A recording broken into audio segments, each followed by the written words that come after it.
Mm-hmm. All right, so we are back with Mokhul Empire. Sadly, missing our local wizard Lantix. I think he's ill and he's not turning up. So we'll continue on without him, guys.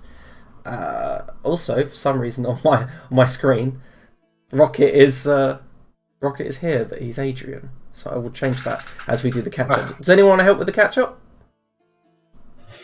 If you get started, I will help along the way. Okay, so you guys, you guys left Bastet's Blade, and after leaving Bastet's Blade, you guys, which wasn't that easy in itself. No, you kind of had to fly out, didn't you? You were like, "Fuck, I have to get out via flight." But luckily, the sand demons there that could help you, they were guardians, and as you guys exited, you landed on the lake and decided to chill for a bit. And you decided to head towards Mokhul. But after, actually, we'll talk about Chester. Chester made some mushroom tea, right? Mm-hmm. And it was delicious. But everyone had a vision. Matt Craw, what was your vision? That's why I was like, swear someone told me my baby mom was going to try to kill one of my mates. I was like, where the fuck did I hear that? I was trying to think about Celia, but that was where it was. You saw an old lady, and she said that you needed to get home because they were in trouble. Yeah, children in trouble, and that she wants to kill one of my friends.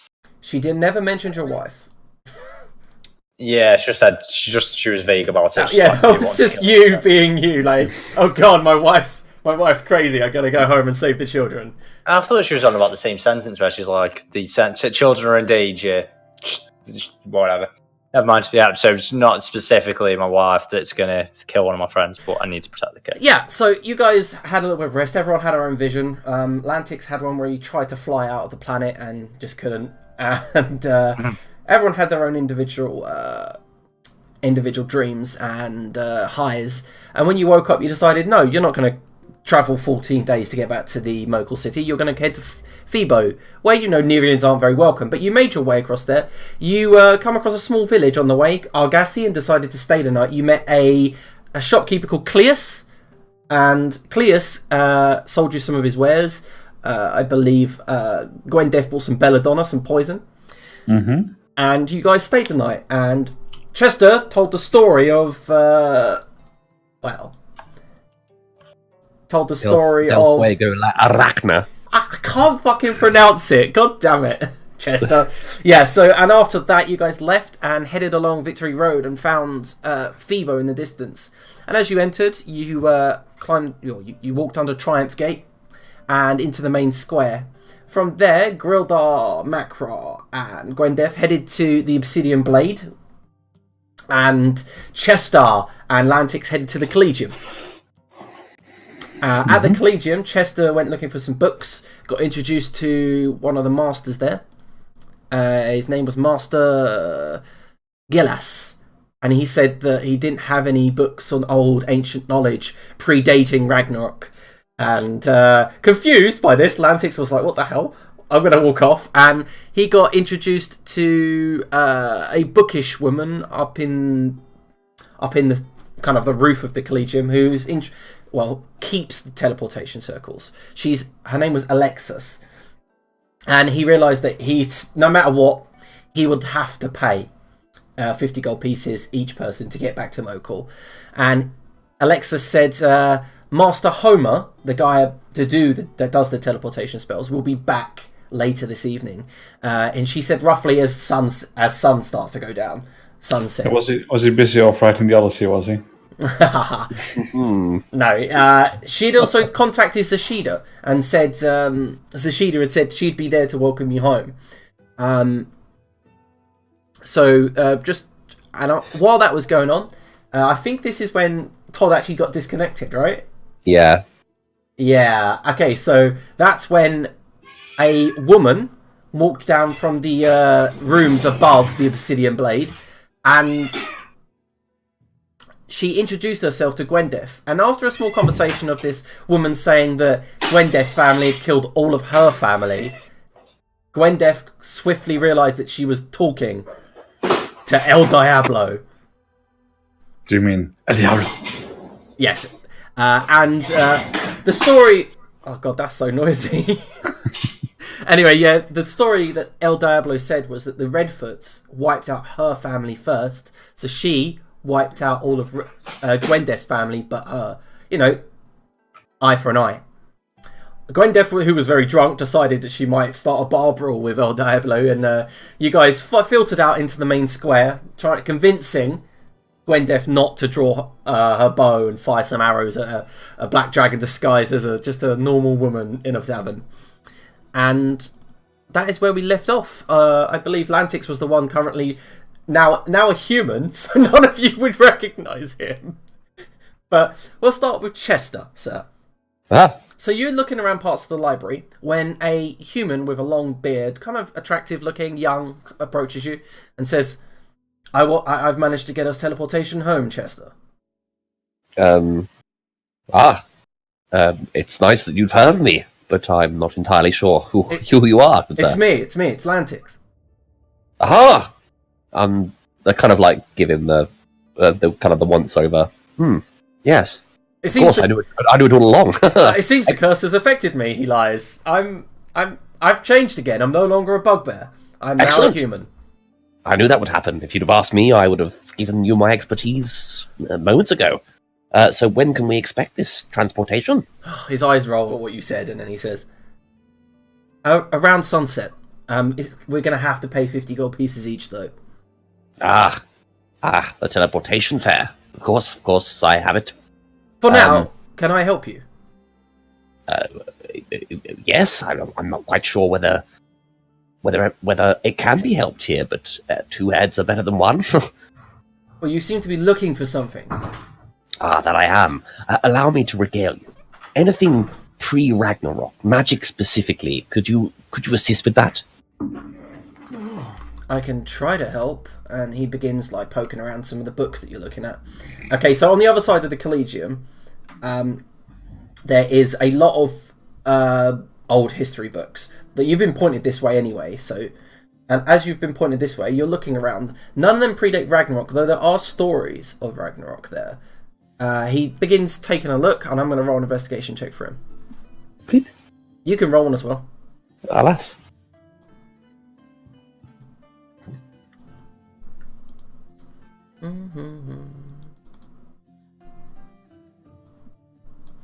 Okay. Ugh, my computer's so slow. Oh, he rolled a nat 1. Fuck's sake. Okay, so you got a 13. It's not a bad roll, but... okay, so you find books on ancient wars from before Ragnarok, but none of them are what you're after. I know what you're after, Chester, and none of them are striking your fancy. Well, I could have said this, unfortunately. It's good, Lantix, and I'll pat him on the head. Thanks for your help, but I should have known if I hadn't found it within moments. It was not here. Shall we retire? He looks at you and goes, yes, of course. Probably get back to our friends. And where have they gone again? Oh, the Obsidian Blade, correct? A pub. My natural habitat. Let us away. Okay, so you both leave the Collegium, leave the beautiful gardens and the fountains and the flowing little rivulets out onto the main street, which is quite busy, travelling north and south, heading down to Zeus's Square. Meanwhile, at Zeus's Square, Gwendef, Macra, and Grildar, you are sitting by the fountain. And this is where we left off with you guys last week. Anna is muted. Yes, and I feel it's a good place to stay because in case Gwyneth gets any more funny ideas, I can dunk her head in the water. She's already washed her face, I believe, last week. Decided to try and sober herself up. But has it worked? No. I would like to use Gwendo's supreme tracking skills to try to find El Diablo. I was going to say she spent 120 gold pieces getting a taxi back to Mokhul last night, so... Roll a perception check then, Gwendef, and we'll see what you get. I would like to not be reminded of me spending a lot of money again this session. Oh! Gwendef, your keen ranger perceptions pick up El Diablo not 40 yards from you through the window of the Obsidian Blade having a drink. Okay, we jump her. She's right there, guys. Yeah, you just left it there. She's like, you've literally only just walked out the tavern. They were right there. Yeah, I don't think that's how that works. I think we jump her and then she eats us. Also, I do not share your commitment to the killing of this dragon to the same degree that you do. I'm saying you're not gonna help me kill the dragon. Kind of. Well, I'm gonna go kill the dragon now. Well, shall we head that way, Macra? I think Macra begins to restrain Gwenda.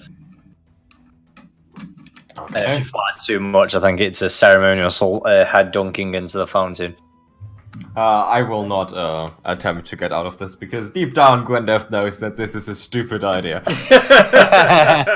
Just trying to save face. She's like, hold me, bro. Hold me, bro. Yeah, she's doing the classic hold me, bro.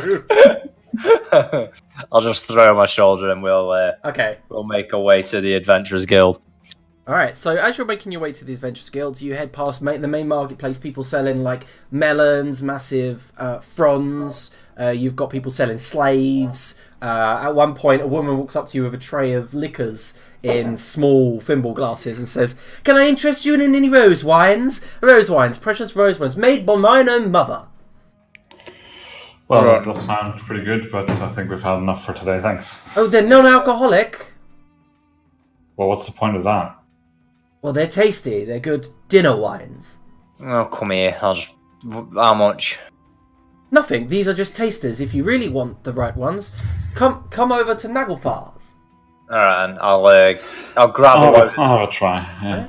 I'll grab a load of them, more than what you normally do for a taster, and then put some copper on the tray. Oh, thank you, sir. Feed it to Gwenda to try and sober her up. I imagine all of this is happening while he still has Gwenda's shirt. On your shoulder, passing behind you and you just drinking them whilst you're on my back. The wines here, they can tell they're non-alcoholic, but they are sugary. This is sweet. The moment it hits your tongue, your jaw locks tight with the sweetness. But it's not an unpleasant taste. You can tell it's been brewed in rose petals. And the moment it flows down your stomach, it leaves your kind of your mouth with a floral taste. You've now got a floral breath. Floral breath. I'll drop 7 copper onto the table. My! Thank you, sir. The bottles themselves are only 5 coppers. I'll drop her another 5. Go run and get me one quick. Yes, sir, of course. If you wait here, and she just disappears down one of the narrow, sun-baked alleyways, and then comes back maybe 30 seconds later, and she's got a 500ml bottle, it's roughly about this big, hands it over to you, and it's corked. I'll uncork it with my teeth and fucking pass it Gwenda. Try to get her fucking sugared up.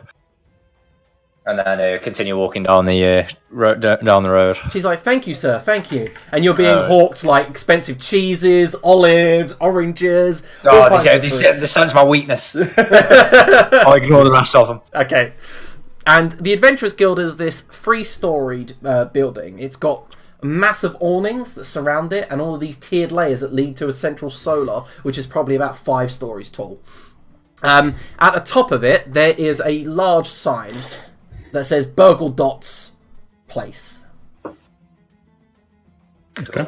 And you see there are all flavours of characters sitting outside in the awnings, underneath umbrellas, parasols, drinking, eating. Good old cheer. In Mokhul, there isn't an Adventurers Guild, as per se. The Golden... the Hound Guard give out any jobs like that, like bounties and stuff. So this is a refreshing change. As you guys walk towards it, you can see the camaraderie among these people as you walk in. And there is a dark dwarf behind the counter, and he's got a pair of black spectacles over his eyes. He's got a big afro-like beard, and then his hair himself is even more afro, but kind of tied in a tiny ponytail at the back, as if he's just let the massive hair travel for about a metre, and then just put a tiny ponytail at the back. And at the moment you walk in, he cocks one of the spectacles up and goes, "Gah! Close the door, will you?" Just look at him like, Okay, I'm gonna fucking eat you, and I just close the door. He's sitting on a stool, his big belly hanging out, massive tankard of ale on this desk in front of him that looks like it's seen better days. But to his left is a set of stairs that goes upstairs.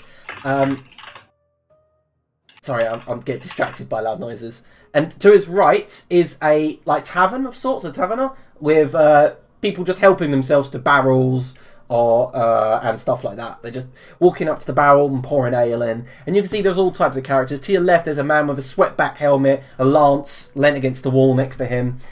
He's wearing all kinds of purple breastplates and layers of cloth. Across from him, you see what looks like a half-orc with an axe across the table, and they're just playing cards. I'll walk up to the orc. Alright, big man. Notice board or anything? Where do we get jobs from in this place? Points a stubby finger towards the dark dwarf, the Duergar, and then you look towards him. Behind his big fluff of white hair, shock of white hair, is a notice board, and you see that there's one big parchment up there. And he goes, "What you looking at, bugbear? Come over here!" I'll go walk up to this Duergar. And yeah. Are you still carrying Gwyneth on your shoulder? Gwyneth is Have I said that I've put her down yet? No. from your shoulder. Gwyneth just says, "I would like to hire this entire bar of adventurers to go kill a dragon with me." You haven't got the money. Oh, a dragon! Yeah, it's right in the bar outside in town. What you talking about, you crazy dwarf? No, I'm serious here. Yeah, and I'm serious. I'm an elf. And I'll just point at Gwyneth and be like, What can you do? Okay, he nods to you both and go to all three of you and says, "What can I do for you? Come on, I ain't got a day. Sun's burning."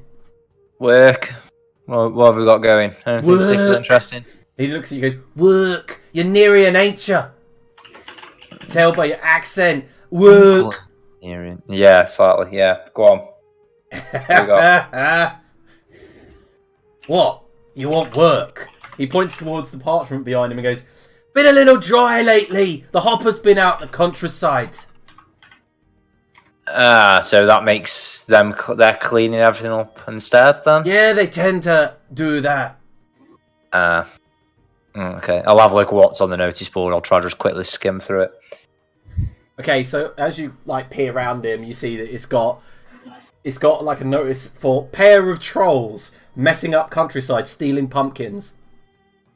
I'll look at the monetary amounts. I'll go through them quickly. I want how many others is there? It says local farmstead valued reward 400 silver. Fuck me. There's nothing like where it's going to be at least 100 pieces each. That's kind of what we want. So like 500 gold and up. You're looking for 500 gold. Somewhere around about there, yeah. There's more obvious than just those three. He laughs and goes, "You ain't getting 500 gold. That's not happening." Oh. How else am I gonna hire people to kill the dragon, though? Okay, say I was to just humour you a little.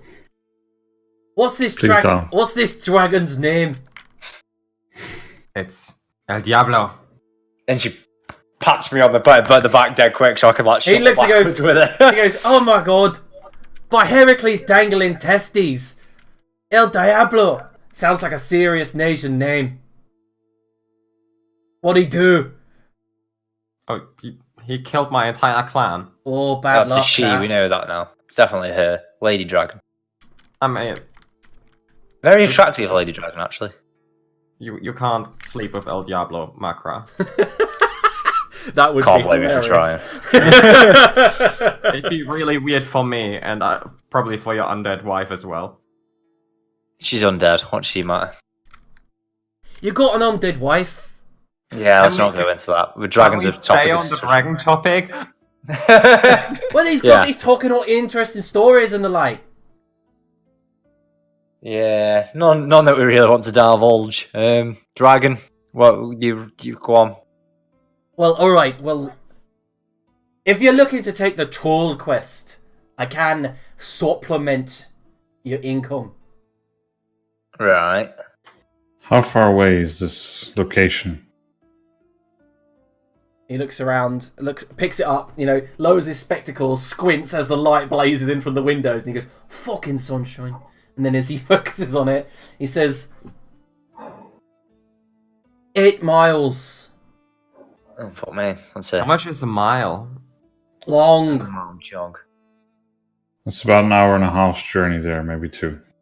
Yeah. Okay, at that point, Chester comes walking in, and Lantix. Aha! What a wonderful place. Oh, a fancy beard cutter we got here. Ah, gentlemen, it's been a while. Our friend Lantix has news on our transport. Oh, Okay, so where's like all of you turn around and just see a random human with with Chester. And where is Lantix? I'm here. Lantix says, "The curse affected me again, Grildar. I am now human." And you can see that he's got the same belongings and the same spellbook. Honestly, I noticed it the moment I saw him. You How must did be it happen better. this time? I don't know. You can insight him if you want. How good is he at lying? Yeah. Let's see. Plus I mean, 0. I'm not very good at insight either, but today I am. Yeah. Okay, so he's hiding something from you for sure, but Well, perhaps we should address this matter in a bit more depth, wouldn't you say? I feel like I'm interjecting here, but do you want to take the quest or not? What is the quest? I am Chester Decker. Perhaps you've heard of me. Any quest? Chester, if you could What's just we just need roll to perception. Just ignore the quest, Chester, and come kill a dragon with me. What? El Diablo is in town. And we're here because? Because of El Diablo. Right, let's go. Where is it? Oh my god, shall we just... It's in the obsidian blade. Why are we here? Let's go, right now. Yeah, right after you, mate. Grendeth? I'm kind of stuck on Macra. Hang on a moment. I didn't expect you to agree, honestly. Why are people just sat here?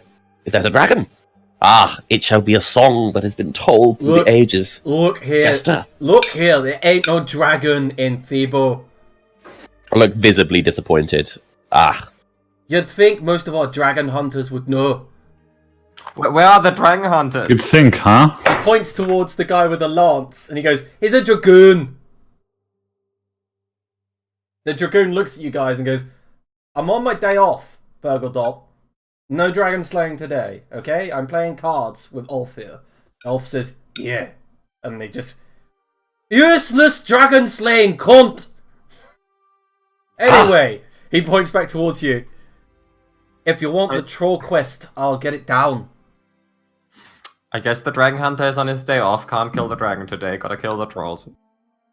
Okay. We aren't dealing with the dragon. As far as it would be to watch you get eaten by a dragon, you've kind of actually been useful somehow to this party, so let's not die today. Travel. Let's explain that to me first. Sorry, Master Dwargo. We need to understand how this is working. Travel. When are we going? What do you mean, when are you going? That's up to you, ain't it? No, I'm on about... I was talking to Atlantic, sorry.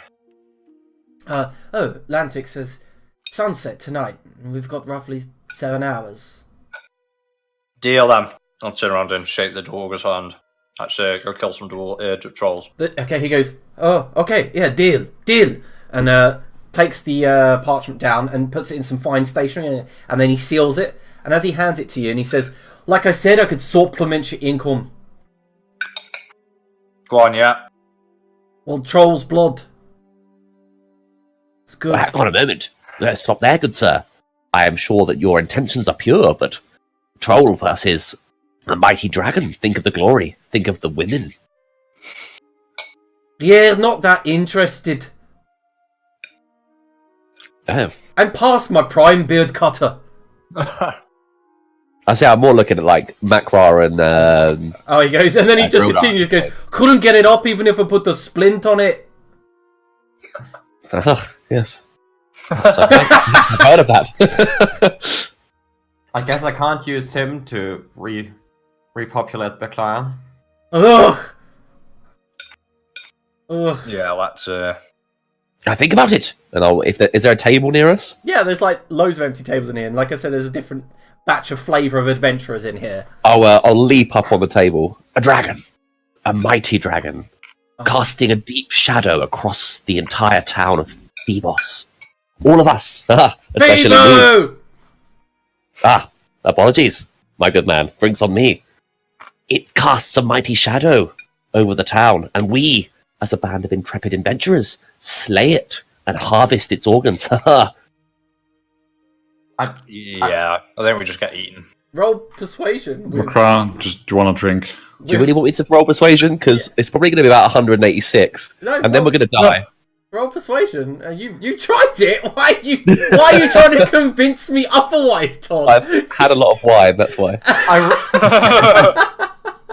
I tried really hard to Fuck's get out sake. of having to fight the dragon. And He's on his half term. He's had a wine. Leave him alone. It is All right. beautiful half So term. as you, they're all grumbling, and you notice that the dragoon stands up and says, "There isn't any dragon here in Thebo. Trust me." yeah, there is. And then he goes, "Watch," and then activates some sort of magic, and he goes, "Fuck me, there is."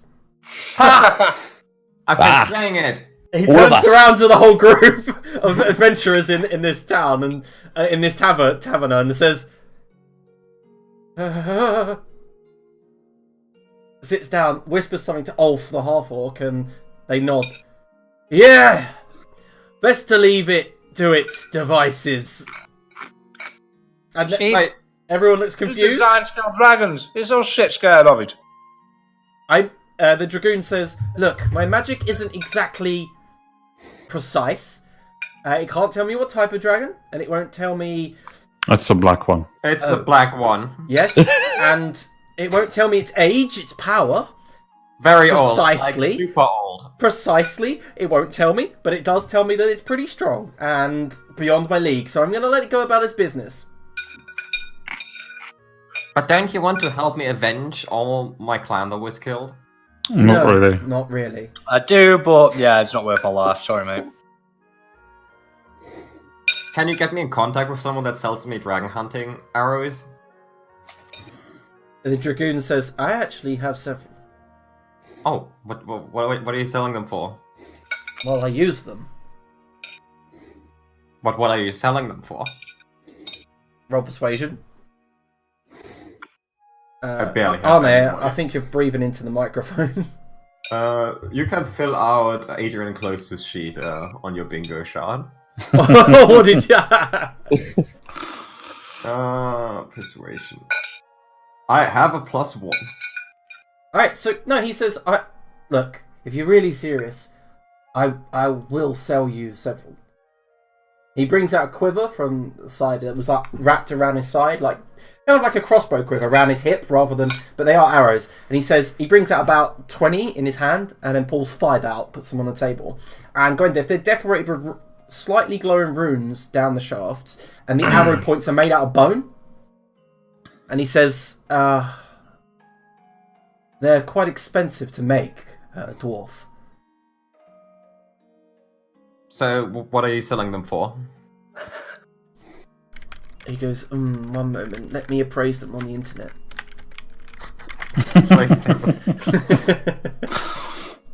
Oh, is that your magical dragon ability? It does arrow appraisal as well. I mean, he's obviously a ranger, and that was what he used to detect the dragon. Yep. Yeah, you're correct. As a fellow ranger, I know this. Why can't you do that then? Oh, I can. Okay, so I can sell you... But I already knew that the dragon was here. Why would I? That's a fair point. Each arrow is worth 200 gold pieces. Fuck me. They might actually kill it then. Would you tell me 2 for 300 in a Gujo stick? What's... No, I'm not going to ask that. And then behind you, the dwarf goes, I'll take a Guju stick! I Guju and then throw him the Guju stick. He catches it, shakes it, and goes, good Guju. Okay. Fuck. The dragoon says, look, they're expensive and I tend to use them. These are specifically tailored to black dragons. Okay, since I'm not actually killing the dragon, just keep them and I'll come back to you once I am actually killing the dragon. Nods. Would you like my name, Gwenda? Yeah, yes, I would like your name. That's important. Because I'm really bad at finding people and not having a name with words. Lols.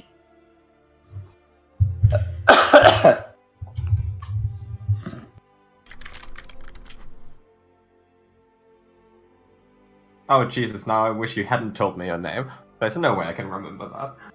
Write it down. Copy paste. I did copy paste it. Yeah. Guess what? I will too. That's a cool name. He goes, thank you. I'm from the Crystal Wastes. And as he takes his helmet off, you see he's a half-elf. Oh, that's good, because that means you probably won't die till I come back to of old age, until I come back to buy the arrows. No, I'm pretty young. And he says, it's a pleasure to meet you, dwarf. If you come back more prepared, I will help you root out this black dragon. But for now, it's best to leave them to their own devices. Attacking a black dragon in Phoebo would, well, cause many civilian casualties, and it's definitely powerful. We shouldn't approach it in a condensed area of people. That would be foolish. That's great, but then you're part of my dragon hunting team now. I have a group of pirates. I have the champion of the Colosseum. Oh, you've got a group of pirates. Do you have cannons? We do have cannons. Oh, he claps excitedly and says, I've always wanted to fire a cannon. Oh, I recently did, and it was great. He sighs and goes, would you care to sit with us? I'll have a troll to kill, though. Oh, of course, you're taking that one. Oh, yes, of course. But it's nice meeting you, and I'll come back to you once, and we'll kill a dragon together, and that'll be great. It will be great. And you get to shoot the cannon. Cool. Cool. Okay, he shakes your hand, sits back on the table. I like how Jester's meant to be the fucking bard, but it's Gwendif going around making friends with everyone. Yeah, that's like pure persuasion right there. Once we actually fucking fight that dragon, I'll have a whole dream team of dragon hunters. The dream team! Most optimistic. Sat there writing title ideas like, aggro with El Diablo, perhaps. Okay, so anyone else doing anything in the taverna before you decide to leave? I'd like to slip away if I can. Okay, you slip away. And I'd like to wait until not Chester, that's me. I'd like to wait until Gwendeth's away from the dragon hunters and approach them. Okay, yeah. Okay, so she's busying herself getting ready, I guess, for the journey outwards with Makra and Vildar. And as you approach Farat and Ulf, they just kind of look up at you. Excuse me. Sorry to bother your preparations. I was wondering if I could ask you a swift question. Wouldn't take any more than 20 seconds of your time. Do you have any harvested pieces of the dragons you hunt? I have these, and he, underneath his breastplate, pulls out a necklace of dragon teeth. Alas, I was wondering if I could commission something from you. Like what? The gizzard, if possible. Next time you go out on a hunt. The gizzard. Please, yes. What the fuck is a gizzard? Yeah, I guess. I wouldn't. The gizzard. I don't even know myself. Hang on. Yeah, come on, guys. It's like the kind of the groin area, right? I mean, is it? Now you've made me confused. No, it's part of the stomach. Yeah, it's part of the stomach. Cool. It's used to grind down food. Why the fuck do you need the gizzard? This is Liam asking Todd. I told you earlier. I text you. Oh yeah, shit. All right, yep. Okay, so yeah, he says I'll keep one spare. I'm Farat Pelhart. If you find yourself in Phoebo, I'll keep one in my bag of holding. Ah, fantastic! I will pay you handsomely, and of course, give you a special thanks in my most recent book, Monolith and Me. Look out for it. I'll sign it even. I don't really read much, but I'll look out for it. Funny enough, Ulf, the half-orc barbarian, says, I read a lot. I'll look out for it. Ah, fantastic. You, good sir, will have a special note. He nods and goes, Ulf. Ulf. I may even name a character after you. I'll be busy scratching out Gwendeth's name and writing Ulf next to it.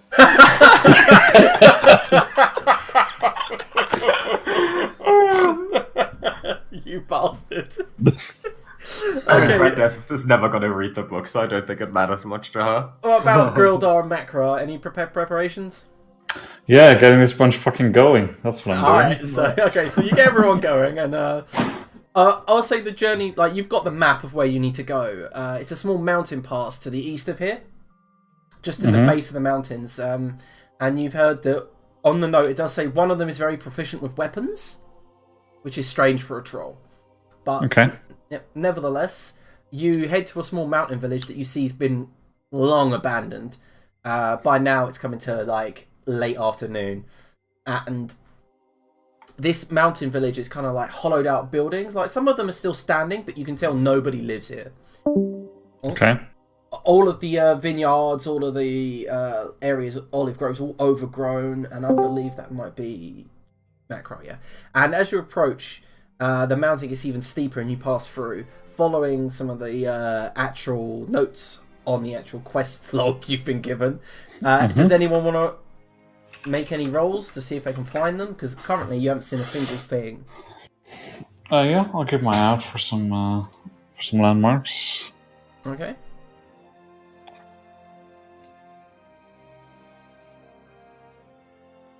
Did you need me to roll something, or?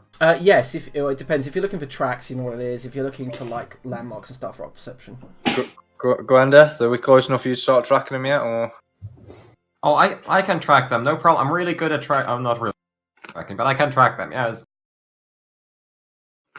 Why are you asking her? I'm just looking around to see landmarks.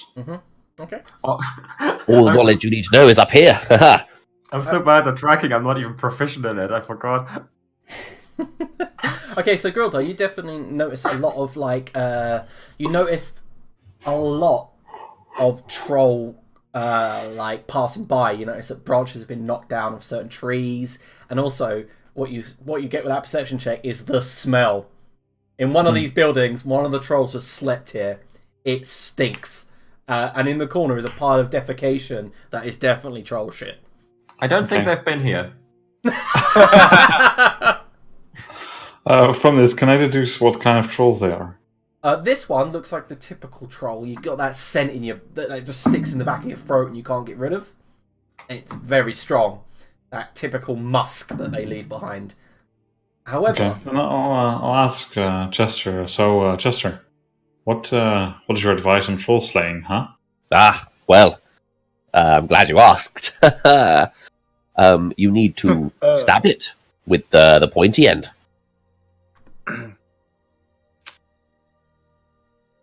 Right, Lantix.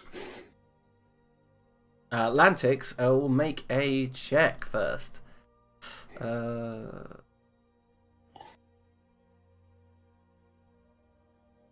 Perfect.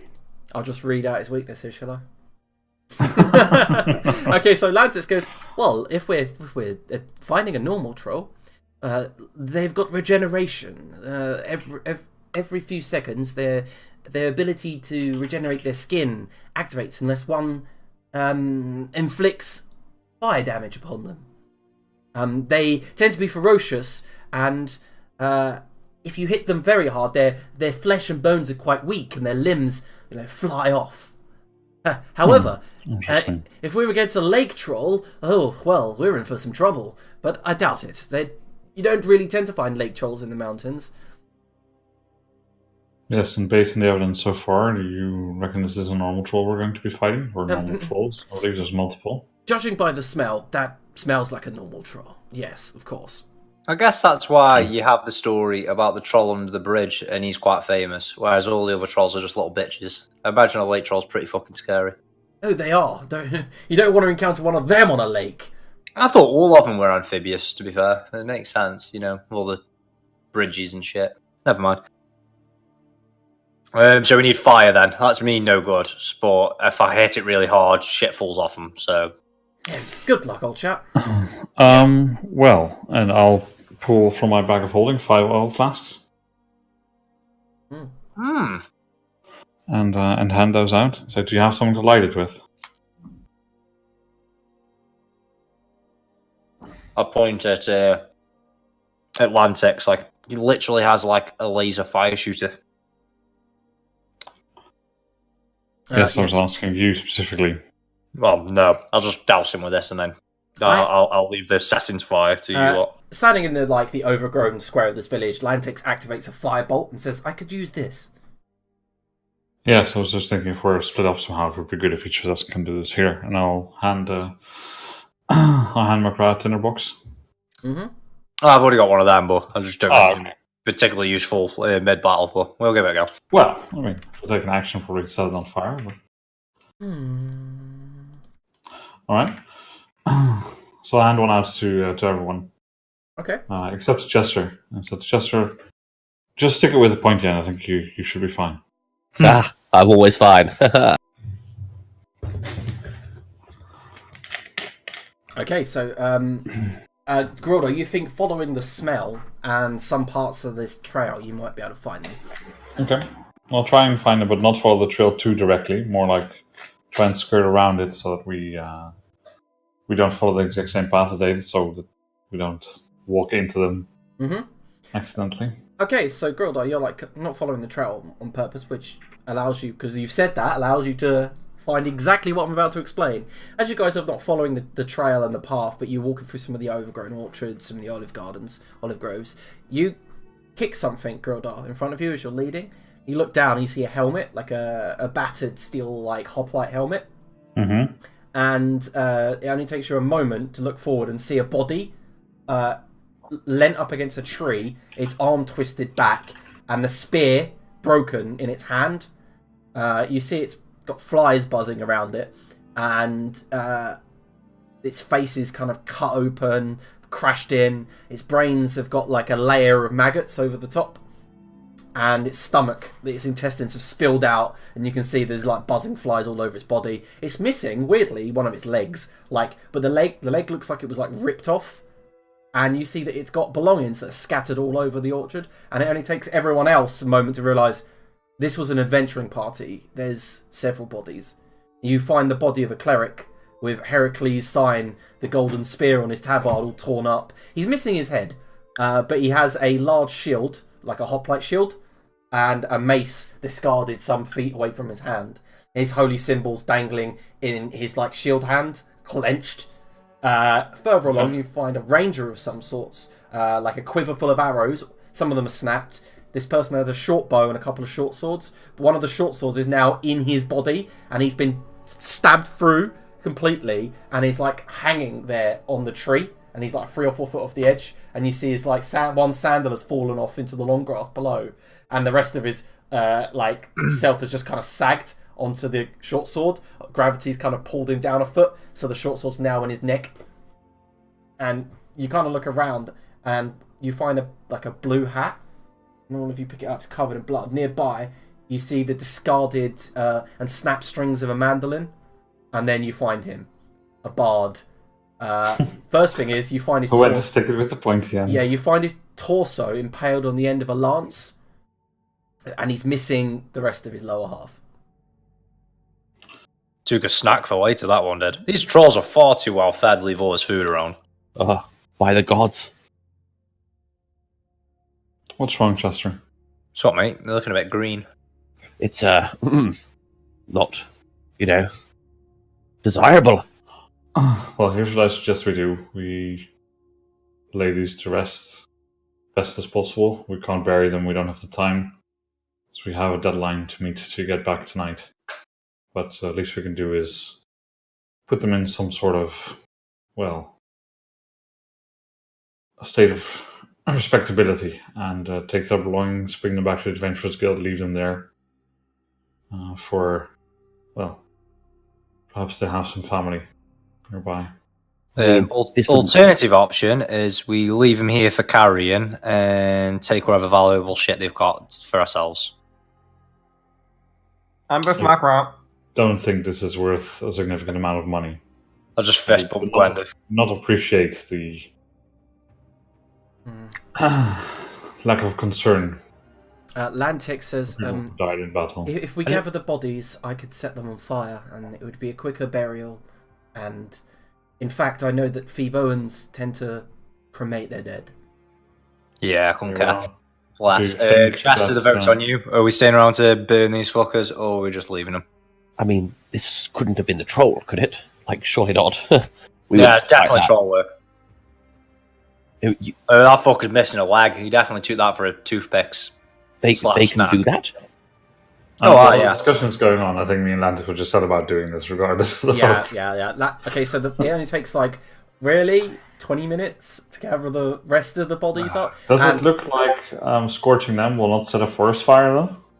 No. He casts a spell, and at that moment, like all of these mirror shining forces appear around the bodies in different areas, and then he creates vent holes.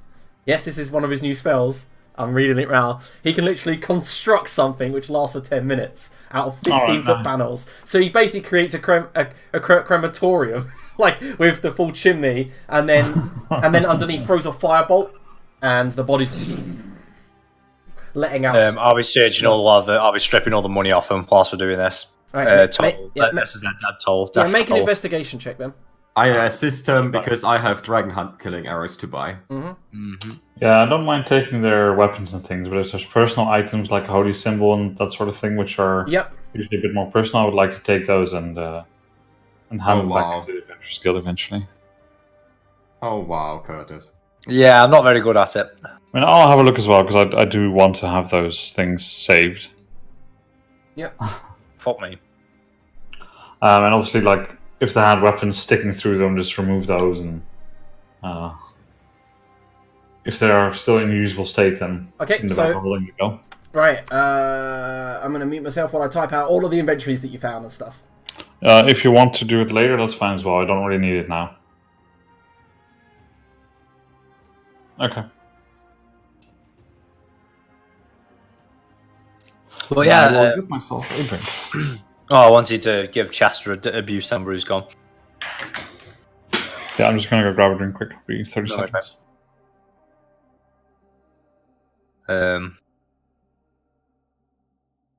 What do you reckon then? You got a chance against the dragon? No. At least you're not completely insane though. I've already told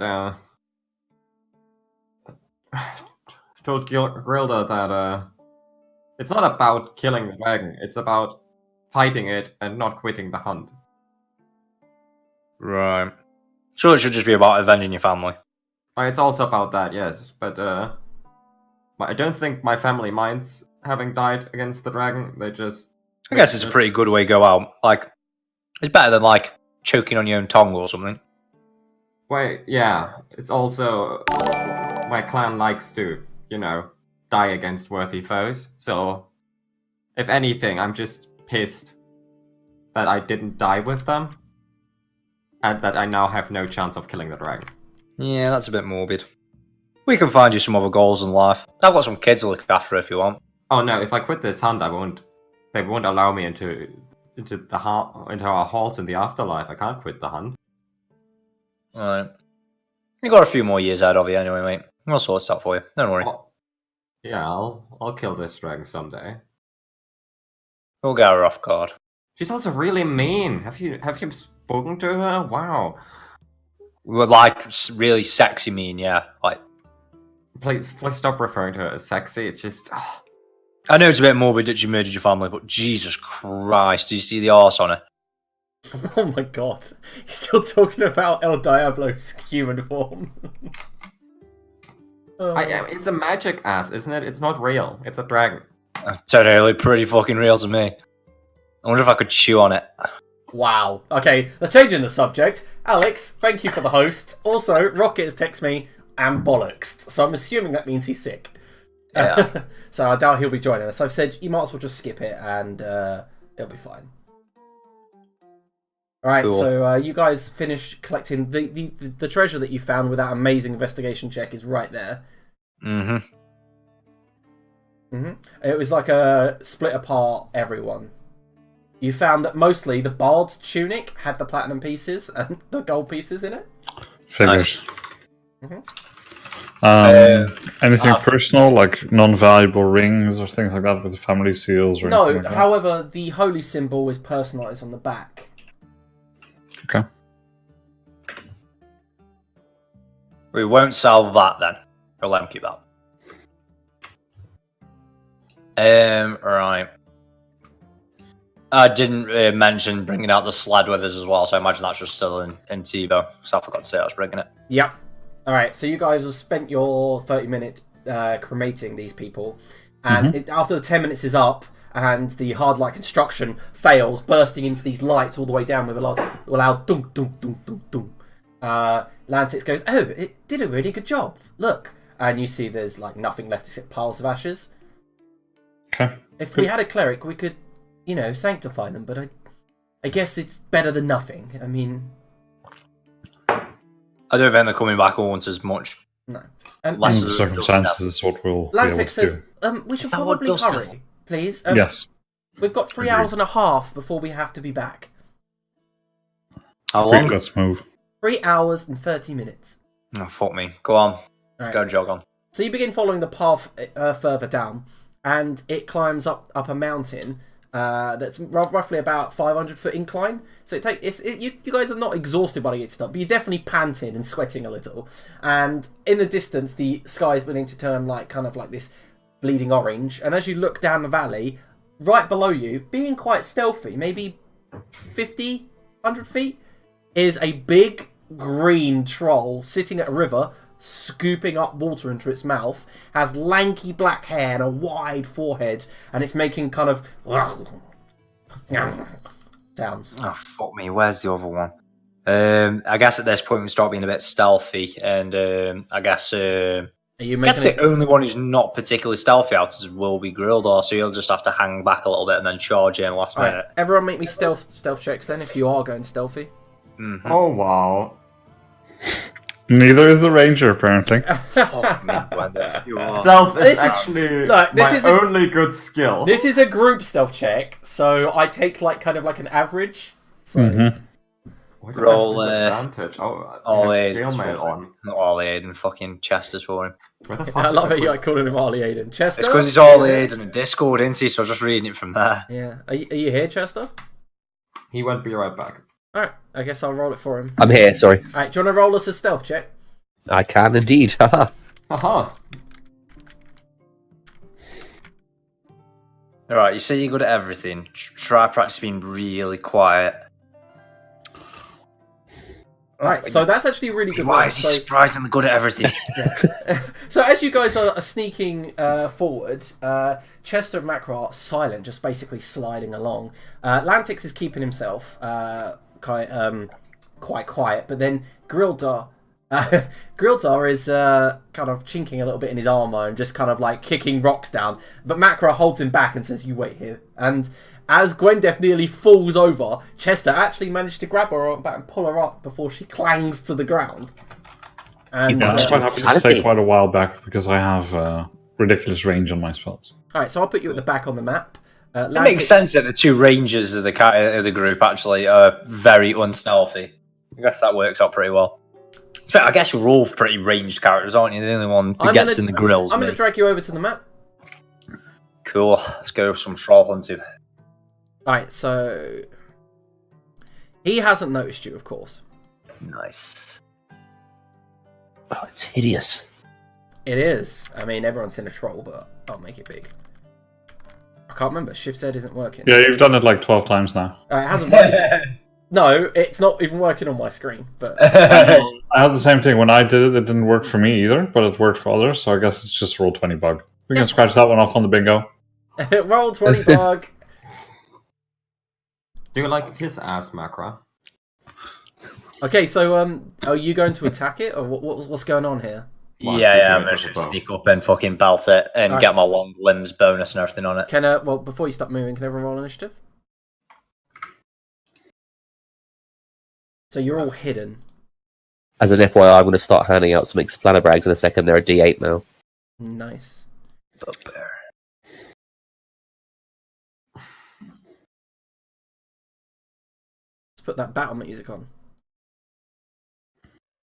Well, just so you know, Liam, I haven't put this in my spells, so just realize that the spell range, there's actually half. Yeah. So if it says 120, it should actually 240. Damn. Range. It's fair. I managed to get pretty close without alerting it. Don't want it. D4, 45, 45, sod. Do we have like a line of sight from here? Yeah, you can see it. Like I said, you can see the troll drinking. Yeah, so when I look at it here, you've got this bit of the cliff in the way here. How much of his That's upper actually body? that's meant to be going down. Yeah. So it's like we're looking down. Yeah, he's very tall, so you can see like the shoulders and the head. So so it's like shoulders up. Then we can see then. So this is quite a bit of a drop going from there to there. Yeah, it's then, like it's actually a cliff face, so it's kind of like 20 foot down. Yeah, cool. That's what I was wanting to just figure out. That's fine though. Yeah, so still sneaking there. I'm just gonna Gwendef. Yeah, it's going up to Gwendif's turn. I shoot the troll. No, you don't. We're not in range yet. You're awfully in range yet. I ready an attack to shoot the troll for when the rest is in range. Yeah, I can literally hear you drawing the string back. I'm like, just you idiots. And I declared as my Slayer's Prey, yeah? Slayer's Prey, yes. Awesome. She does that bit and goes, okay. And then Reggie's the attacking and goes, you are my Slayer's Prey! Okay, so Chester, it is your turn. Is there anything you'd like to do? Are we gonna go for it? I'm gonna move here. Okay. You're still hidden? And fuck it. I'm gonna cast Pin the Tail on the Donkey. Okay, I guess that's... Gwendif? Is your thing going to go off? That's not close enough, no. I assume it's going to be surprised anyway, right? Yeah, it's totally surprised, yeah. It just suddenly... What colour does it turn? I just want to get a bit closer. It turns a lurid green, a bogey. It's already a bogey green, so it goes no even... change then. Yeah, like it goes even bogier green. Yeah, it has noticed us now, hasn't it? Yeah, but it's still surprised this round. And I will hit up Macra. Wow. In the book, I'm going to write a short novella. It's going to be known as The Troll and the Asshole. Hit it! Okay. Alright, so Chester, and then a shot goes flying past, hits the water with like a kind of a splash, sends up a geyser of water. Geyser, sorry. Geyser? Yeah, whatever. It happens. Don't judge, Curtis. The gazer can have any sexuality at once. Yeah, the troll looks down at its hands, looks at himself glowing, just eyes up towards Chester and Gwendef, and just goes, ugh! And that's it. Can't do anything else. Grilda. Okay, I have this. I'll do some movement.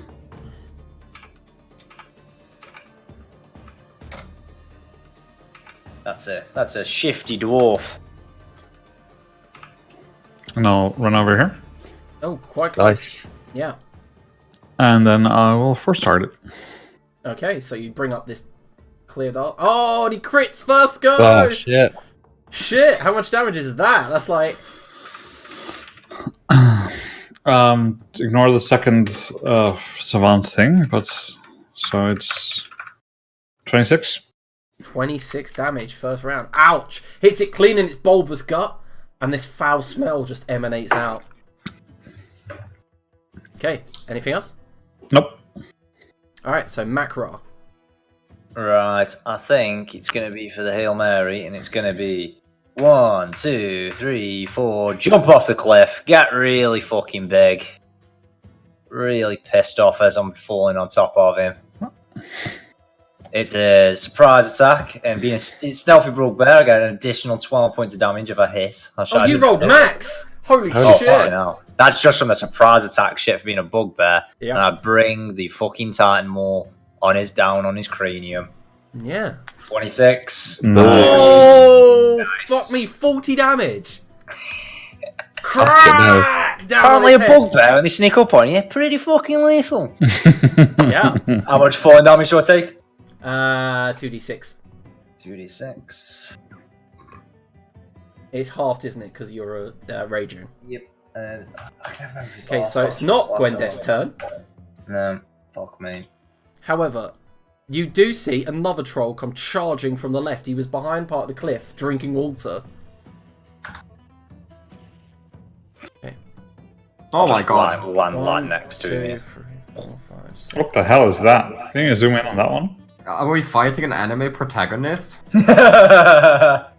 So he has over his head, this troll's wearing this stag helmet. He has hand axes strapped to his belt and a giant battle axe in his 2 hands. And as he charges forward, he has to use his dash action, but he lets out a howl of battle.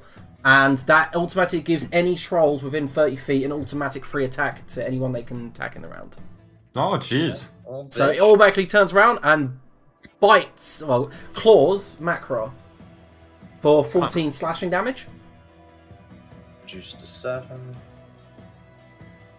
Yep. Yeah, and as it roars, it says in common, "You, our land, die now, become food." Go. Gwendef, you see this other large troll charging towards Macra, battle axe in hand, roaring. You Well were done. choking on me, bitch boy. I'm gonna kill the first Oh, my troll thick six. first. By shooting it twice. There we go. Oh, for fuck's sake! You rolled a 20. It's got fairy fire. Alright, I have advantage. Yes. And a 16. Alrighty, so that hits it in the neck, and then dies. I thought to roll for Lantics. I didn't even get to roll my Slayer Spray damage yet, damn it. I'm gonna Slayer Spray the other dude for bonus action end my turn. Did you do your initial shot because you hold an action last turn? Yeah, he did. Yeah, I did do that. So Okay, That I need to one read went this up. wide. So, yeah. Alright, yeah, cool. It goes down. burn the fucker. Alright, so Chester Decker. Ha! I am going to. You say it's got a battle axe in its hands, Yep, and I'm uphill if I move here. Yeah, yep. we'll move that. It's about to get spicy. Haha. Do we have Lantics in the initiative order? Yeah, I've rolled him late. Okay. It's hard to remember him. Is this the Hit him with a fucking hot hot potato? potato. For fuck's sake, get rid of his weapon. Okay, so it's a I concept. mean, you can choose to keep holding it if he wants to. He fails, so he takes the 7 damage. And drops it. Drops it. Fuck! He drops Heat it. metal, very good ability to have. Yep. I didn't realize how fucking powerful a spell is, it, Dave. Grildar, it's your turn. I will walk over here Mhm. and use my action to pull out the oil flask that I have and pour oil onto this troll. The dead one. Oh, the dead one. Yep. Well, the dead one. Dead. Alright, Mr. Smarty Pants. And that's my turn because I mentioned that takes my action. Mm-hmm. This is a question for another GM. Did trolls get back up? Yeah. Yep. Yep, I thought so. Alright, so it actually needs to take a turn. Mhm. I totally forgot about that. Yeah, just keep him at 1 HP and then just -1 off what you do to him, basically. Yeah, so the troll dies if it starts its turn with no hit points and no regeneration. Yeah. Okay. Yep, got it. And then the troll stands up and then goes to attack Grildar. No, actually, it's going for the one that hit it. So that's going for Macra. Oh my god, and it hit with 2 of them. So the bite comes in for 10 piercing. Oh, bitch. Yeah, and the second claw swings out across your face for 12 slashing. Oh, bitch. And the last one misses as you duck beneath it. And then Okay. Then Macra, it's your turn. Right. 1, 2, 3, 4, 5. I'm going to grapple this guy's antlers with my first attack. Okay.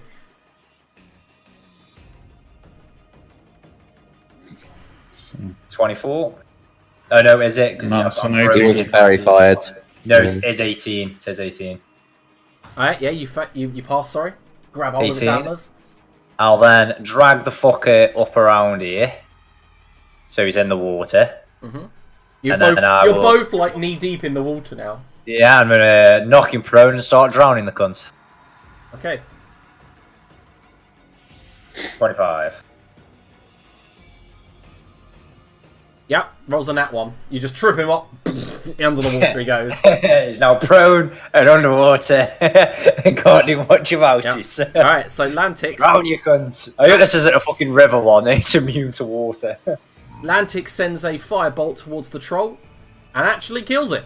Like, no, the firebolt misses, even with fairy fire, sorry. Goes wide and hits the water. And he goes, oh, damn it. Oh, bother. Alright, so first of all, let's see if this... Okay, and then he, under the water, just lashes out at you with 2 claws. Oh my god. Disadvantage, you little bitch. Come at me. Yep. What's your AC? 15. Alright, so it hits you for 7 slashing on one of the attacks. One of them got on that one, and then he draws his hand axe and goes for and rolls another nat 1. For fuck's sake, it was a nat 1 and a crit. That is my rolls just explained all the time. That is exactly what happens. And so he's like thrashing around underwater. Alright, so that's turn 1 of drowning. Gwendith. I shoot the thing with bow. Which one? Oh, that one. Okay, yep. He's prone and underwater, mate. You'll have disadvantage, yeah. Oh fuck, he's prone. I shoot the one that is not prone with bow. With bow, alright. Alright, Miss Ranger.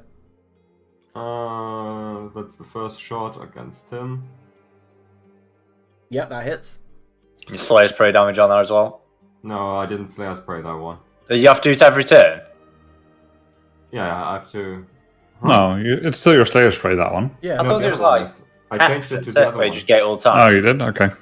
And then I'm gonna Zephyr Strike and shoot him again. That is exactly what you needed to knock him down. Blew an arm off. Oh, fuck. Yeah. He like goes down. What was the last shot for? Oh, I didn't know he went down. Yes. You didn't. Are you struggling a little bit there, Adrian, mate? Wait, no. did I need the 3 force damage to down him? Yeah, you did. Yeah, but that's for the second shot. Oh, I didn't know that. Which is why it got me really confused now. I didn't hit the second shot. So he's not down. Oh, he's still not. off. Alright. Who's confused here? It's obviously the GM. Why did you roll that damage first, you dick? I have the turn. Because it rolls because I use Zephyr Strike and then I shoot with Zephyr Strike. Right, okay, fair enough. Alright, is there anything else, Gwendeth? No. Alright, so Chester, you're up. Aha. Can I move yonder do I have to take damage if I go down this hill? That's a 10-foot drop. So 2d6. Okay. You would need to make an athletics check. No, it's not 2d6. Yeah, Macrot took 2d6 because he leapt from a fucking 30-foot jump. Oh, right, okay. And you're a 10-foot creature, so... Hang on, so I've got to make an athletics check, yeah? Yeah, if you want to land safely without falling prone. No, you fall prone. So, grim. You land, land there and go doof, hit the ground. You do acrobatics as well? It is an acrobatics check, that's my bad. Okay. What's your plus on to acrobatics? Is any better? What, mine? Yeah. It's like +1. Never yeah, mind. so you still fall prone, which halves your movement. You only have 10 foot of movement left, by the way. 10 foot. So I can go here? Yep. Yeah. My god, he's getting into melee with it. And I'm gonna tap it on the shoulder and Are you crawling just say, at this point, Chester? No. well, I do I not get 10 foot? Yeah, I told him, are you getting up? And he's like... Did he have enough movement left to get up and then move? Okay, Yeah. fair enough. Yeah, he did. Maybe you should calm down. You've had way too much. Oh, what is that? Curse. Oh my god. Nice. What curse are you picking? I'm going to go with the... Hang on. Is it wisdom save for action? Yeah. Okay. So let's make a wisdom save. Just got to make a wisdom save, otherwise it can't do anything next turn. It's just at the start of each of its turns while the spell lasts. It's not now. Yeah. It's at the start of its okay. turns. Yeah, it's on his next turn. Yep. Cool. That's a good curse. Alright, so Chester, is that all? Oh, sorry, I'll brag as well. I'll turn to Grildar and say, you on the other hand haven't had enough. Haha! And hit him with an brag. Alright. Okay. Alright, the troll itself lashes out a macra. The one that, oh god, yeah, so it manages, it's trying to get you off of its... Eat the dwarf, you bastard! It's trying to get you off of its ally, and it just brings one, it goes, grabs hold of you, tries to bite you, and you shrug it off, but then it just brings both, like, in a downward, boof, to beat you on the back twice.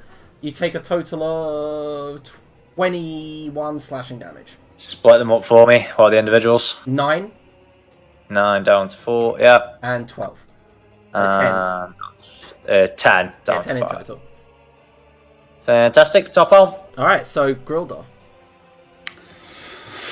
Yeah, I'll get my tinderbox out and set this thing on fire.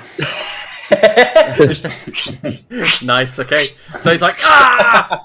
I'm going to just deal 1 damage to it from that, and then the oil will spread and deal more next round. It just prevents it from... There is actual rules for an oil flask, but sure. Is there? How much does it do? Is it just 1d6?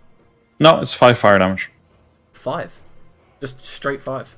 Yeah, on a hit, the target is covered in oil. If the target takes any fire damage... So you can either throw it or you can just splash on someone, and then it does 5 fire damage.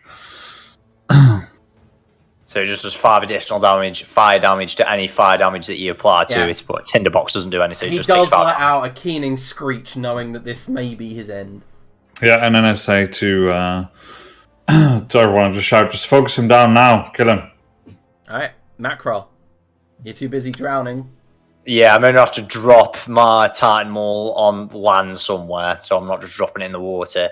Just have to drop that and then draw my bastard sword as my free item interaction, and then try to twat the sword, the troll that's on fire. Try to decapitate it. Alright. 23. Yeah, 23 is a hit, and it does. Sound that drops then, and then I guess what this one that I'm drowning. I've just decapitated that one whilst I'm holding this one under the water. I'm just going to stab that one whilst he's down. I'm moving for the old drowning stab for an 18. Yeah, that's a hit. Sound for 10 damage, and that's me done. All right. So, well, he's on the ground, but he does try to hit it. He hits it. He hits the one on the water for 6 fire damage. He arcs it over in an expert act of magic. Then it attaches some magic of the weave to it, and then sends it straight down. Like, oh, I like it. Not to burst our own ball, but is it fully submersed? I imagine so, isn't it? He's going to struggle much. Resistance to fire damage. Yeah, he has resistance. so He's still taking fire damage. yeah, it takes fire damage, which stops it regenerating. Oh yeah, I mean it does that part. It just does 3 damage instead of 6. No, we don't need it for the actual number damage. We just need it to take fire damage. It's like the boiling water's cauterizing his wounds. Chester, I'm sorry, he rolls a 20. He rolls a nat 20. Grim times. Wisdom, but he does lash out with his claws. He hits you for a 6 and a 5. Disadvantage still hitting. Okay, so he hits you for a 6. No. 3. Sound. And then misses on the 2nd and on the 3rd. Just drown, you cunt! And then hits you for 7 slashing on the last. Sorry, how much damage do I With take? the hand axe. It's not you, Chester, it's Macro. He's wailing on. Alas. So Gwendef. I am holding him underwater, drowning him. I guess he has got one priority of get the fuck off me, get the fuck off me. Yeah, he's thrashing like crazy. It's one way to focus aggro. Yep. Alright. Well, So Gwendef. I have a bow, so I'm gonna shoot him with bow. I'm gonna Zephyr strike. You got disadvantage, remember. Yeah, I know. That's one Zephyr striking, so It still hits. I got 20 plus Slayer's Prey. Where is it? Nice. And That's I'll a probably- healthy chunk of damage. As you're drowning in Macron, arrow just sinks into his neck, and he's like, ah! That one is with Feel like we're disadvantage. bullying them. And that one actually hits as well. The 16, that's nice. Yep. And then another arrow hits it in his ribs, and you just see common like, get off me! Get off me! And then I end my turn. Chester, sir. Aha! I will. Burn him, stab him, anything.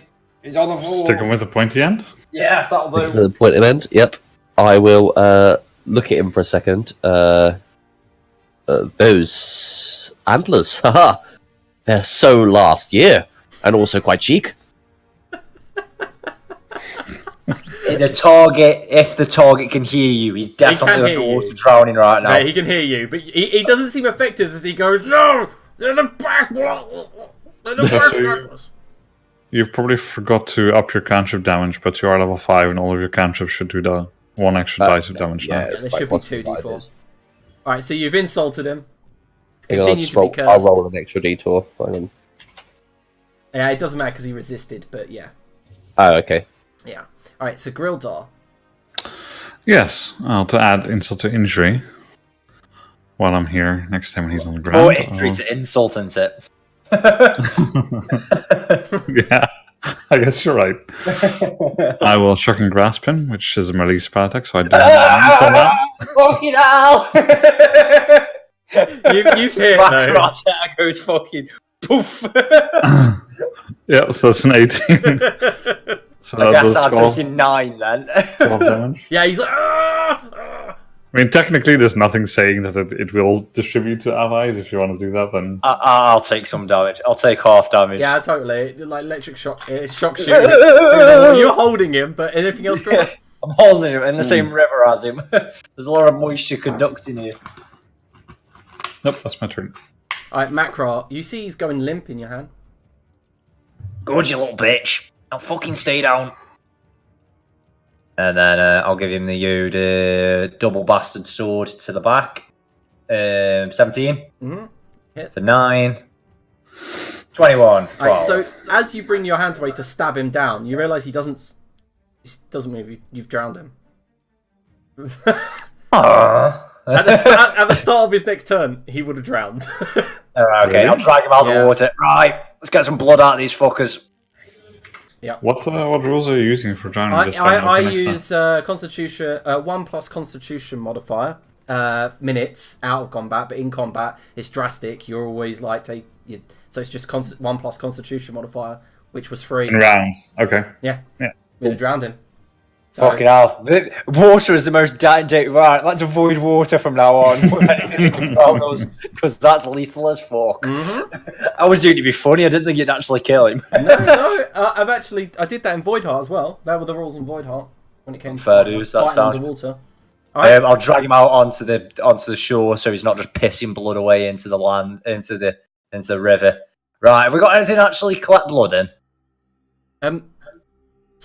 Solanus, let me check Solanus' inventory. I have a flask full of poison. I'll look at Grillbar. I have an empty oil flask that I just emptied. Yeah, that'll be So useful. I'll wash it out in the river, and then once it's done. This will be one for the books, as they say. Right, let's have a look. How much do you reckon we need? Would a flask be okay? I didn't really pay attention to the conversation. I think he just wants some, and then we're going to give him money. He's going to pay for as much as we give him, I guess. Just as much as we can. You bought a load of adventuring gear. Have you not got anything spare in there? I'll dump my water flask out and fill I mean, that I've up given with it. I was using the oil flask for it. Yeah. So, Alright, yeah, just to get as much as possible, because oil flask is only so much. Solanus has an explorer's pack, so he brings out a few containers. Oh, cracking. So yeah, we'll just fill up pretty much every container we've got. I'd dump my water out and fill that up as well. It's not that far of a walk back, are we? So we should be alright. Okay, it takes me a while, but eventually I get some things out of the bag, and I get like some iron spikes and a little sledgehammer, and just like tap one of the veins, just go into the vein. Just fills it instantly. It's like when they take blood. Yep. Okay, so And you then guys. eventually, as the blood stops flowing, I'll just give him like CPR. Yeah. Get the heart going, get the blood going again. Yeah. So the adventuring party here, you've finished the trolls off. That seemed to be quite but you were more surprised by the different type of troll that charged you on the left, the warrior that seemed to inspire the other troll to fight more. He's a Give me a good fucking licking. Have they got anything cool on them other than his weapons? Make an investigation check. Grill or search them, mate, see if they've got anything good on them. Very well. Wow. I am an int character, just Okay, alright. So in total, they had a total of 300 gold pieces in pouches. It was mainly on the other one. The with smart stag. one. Yeah, the smart one. The smart one also has some well-made hand axes. And a fancy helmet. Stick He 'em does on have the a stag helm, but that doesn't look magical, or it just looks like it's crafted out of bones. It doesn't look like it's going to fit. No, and the hand axes, the several hand axes he had look very good. sound. Yeah, Get 'em that's on the pretty list. So 2 well made. So, Grildar, as you pick up one of the hand axes, you're like, that is extremely well made, even though you can tell it's troll made. It's got a shaft of bone that's packed with some sort of like concrete or cement to give it that heft, and the tip is made out of some dark steel that you're not sure what is, but it's definitely troll make, but it's very well made. Just so you know, they're mastercraft hand axes. It's my fucking hand axe! Oh, Rocket. Fucking hell. You wouldn't think trolls were such master craftsmen, would you? That's rather quite impressive. Well, I think it goes the same as for humans, bugbears, dwarves. Some are just really shit at things, and I think when it comes to trolls, it's just that most of them are shit, but not all of them. Yeah. You think you'd have to have built up civil? I don't think there's no troll cities, is there? Like, I think they I'm like. the first one that bugbear wares a pretty wank unless we're in a city. Like, we need a human forge. We're not very good at that. I think generally trolls are very unsociable towards each other and very territorial, so they don't get anything done. Thankfully, that might be a problem if they ever did. Yeah, God, these fuckers would be scary if they were organised. Right, go on then. We need to meet our deadline. Alright, so you guys do get back to Phoebo, walking through the countryside, just as sunset has finished and the darkness is spreading across the land. Landtech says, I'm sure they'll wait for us. We're not that late. Quickly, let's go to the Adventurers Guild, hand in everything. Yeah, just go past the Adventurers Alright, Guild. so you head I back- suggest Atlantic that he actually goes to Yeah. the teleportation circle already, and we'll meet him there. Yes, okay, so he does, and he says, I'll meet you at the Collegium. Yeah, so as you walk through the Adventurers Guild, you see that Burgledot's taken off his spectacles now that it's nighttime. He goes, oh, you're back! Did you kill the trolls? We did. And we got some blood for you as well. Oh, blood. Hand it over. Alright. We think we've come past some of your old compatriots as well.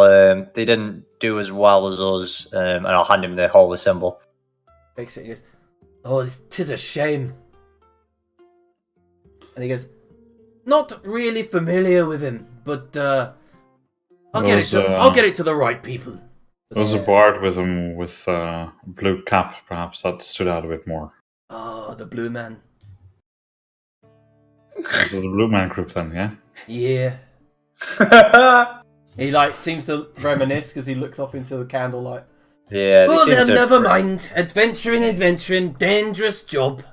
Yeah, they did brutalise him quite a bit, but I think we brutalised him back quite a fair amount. Do we agree? Show me the blood. We just dump out just several litres worth of blood we've collected. This'll make some fine potions. Remember earlier when I said I need a splint? Not with the old troll's blood in me, I don't. He goes, personal, yeah? And then he hands you over 10 platinum pieces for the blood. Good man. And here's your reward. And hands you the 400 silver pieces. Yeah, I'll put that down. You don't need to write it down now. I'll point him in the party look now. I've just updated it with all the shit from earlier as well. Oh, okay. And then, where have you been writing it? Well, just in my own sheet, and I was going to add it at the end. So, Okay, yeah, do that then. Yeah. how long you staying? We are on our way now. Oh, Immediately. back to your shithole of a city, I assume. That's the one. We'll be back soon, I reckon. I quite like it. Yeah, goddamn filthy Nereans. Get the hell out of my bar.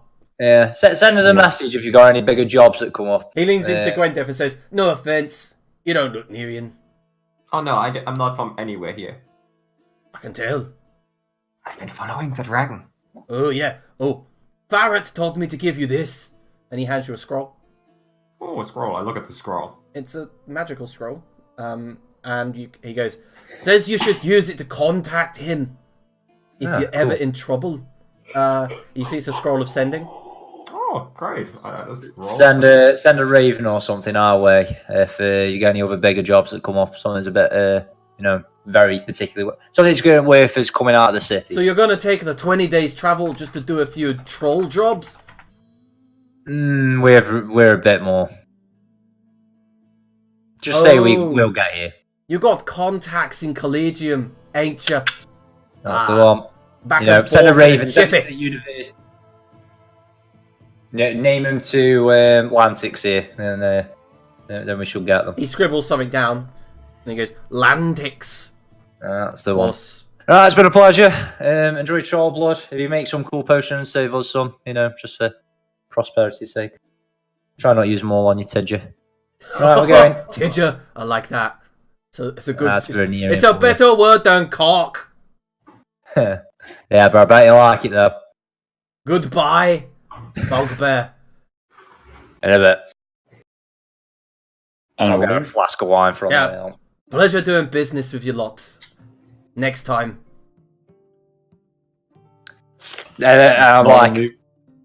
I'm getting Gwendolyn pumped up. Like, see, first proper, it's like bounty hunter / monster slaying contract. Was that good? Yeah. I do like hunting and killing things. Yes. Okay, so you guys head into the Collegium? Just really not with that myself. I was just drinking my wine flat. Yeah, I'll just immediately enter the Collegium afterwards. Okay, so you head past Lucius Square at night, and you see it's lit up with lanterns from ropes that hang from the statue all the way to the nearby buildings, like a spider web of lights.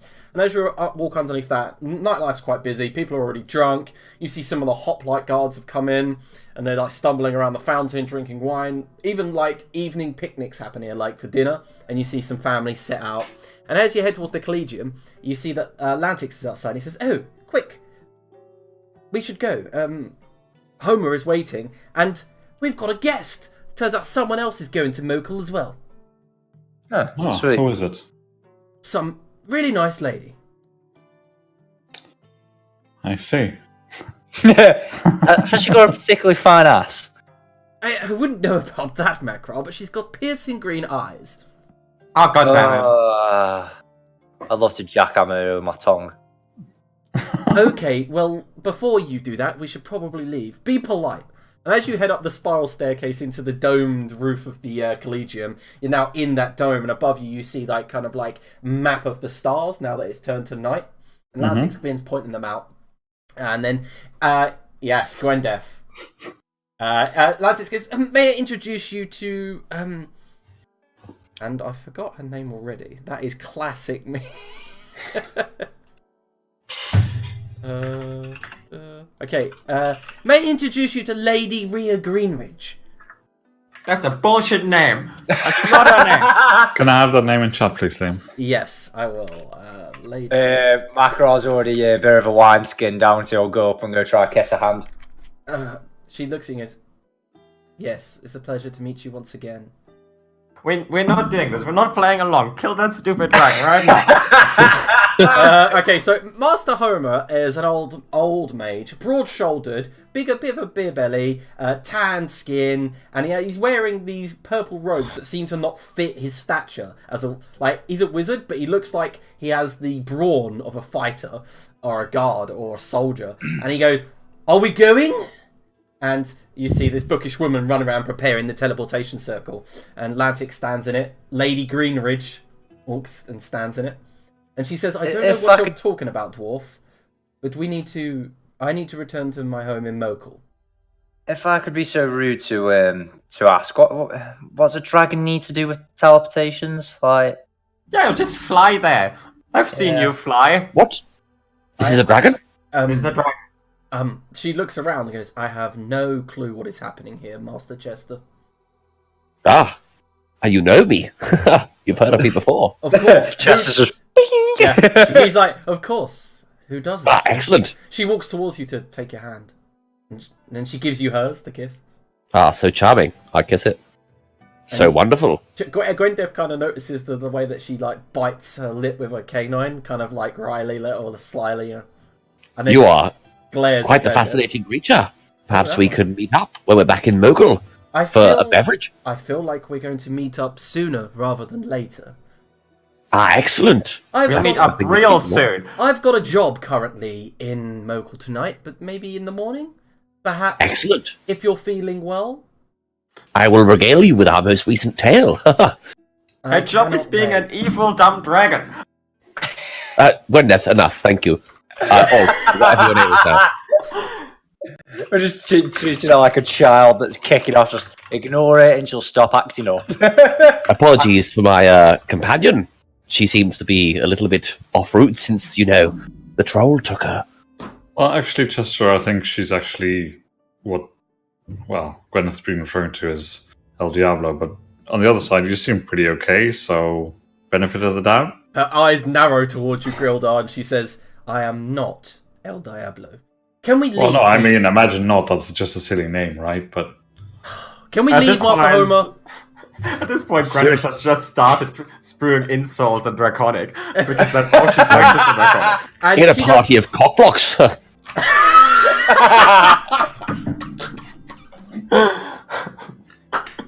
Definitely. Is that the party name? No, it's not. It has to be now. It's not. Don't you dare. it always is if there's a bard in the party, though. Like, that's just What they do. Oh, you're not being called the party of cockblocks. No, we're not. Okay, so she Jess says, is already writing his next book. It's a runaway train now. please, I'm in a rush, and you're already late as it is. And Lantic says, okay, so of course. And Master Homer situates you inside the teleportation circle and says, on the other side, Master Sashida will be there to greet you. And anyway, good luck. And then the woman walks up to you all with hands out. The 50 gold? No.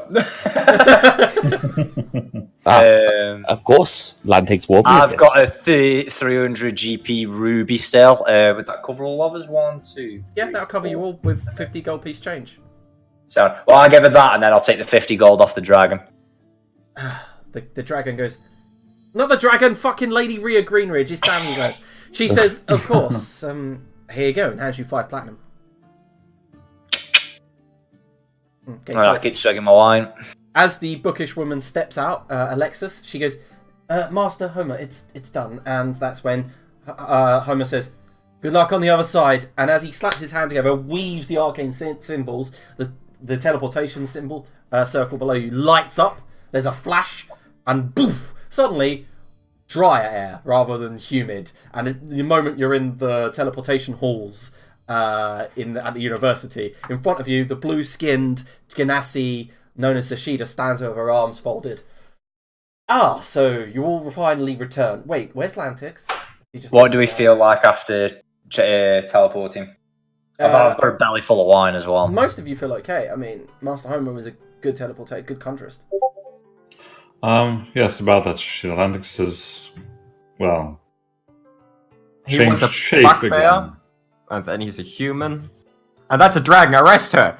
That's when Lady Rhea says, good day, Sashida. And Sashida says, Milady Greenridge, of course. And she just walks past and leaves. Ah! And she turns back towards you and says, Gwendef, we'll see you soon, okay? Very soon. I'll find you. Where do you live? I'm really bad at tracking. She leans in and says, by the docks. Okay. That's good because I have pirates and I'll shoot a cannon at you. Oh, really? I am so scared as she disappears down the steps. And as you all land in the conjurist room, we're going to have a 5-minute break right there. I fucking love this.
Okay, all right. We're back. We are back in Mokhul City. So as you guys stand there with Zashida, she goes, Where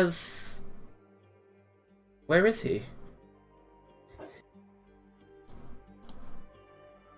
Lantix, where's Lantix?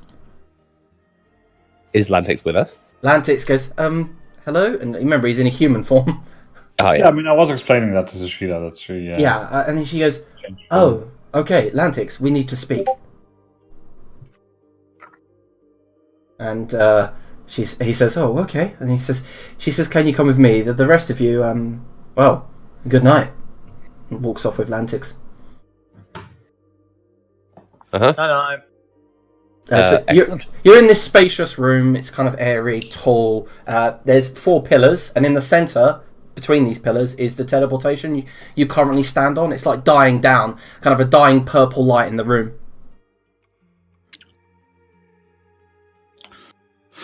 Right. Well, Gwyneth, do you have anything to do for today? I was going to spread the word about the evil dragon living Yes, in you the do heart. that. I'll leave you to it. Why is no one else concerned about this? Gwildar, good sir. Yes. Last time we left here, your steward had a little job he was doing for me. Perhaps I can follow you. I will not be heading home directly. Perhaps I can follow you on your errands and then roundabout, you know. Well, I have a different idea. I mean, you are known at the house. If you just head there and announce yourself, you don't need me present for this. Yes, perhaps it's better if you're not there. You know what I mean. He means he's I just- gonna fuck your sister. Wow.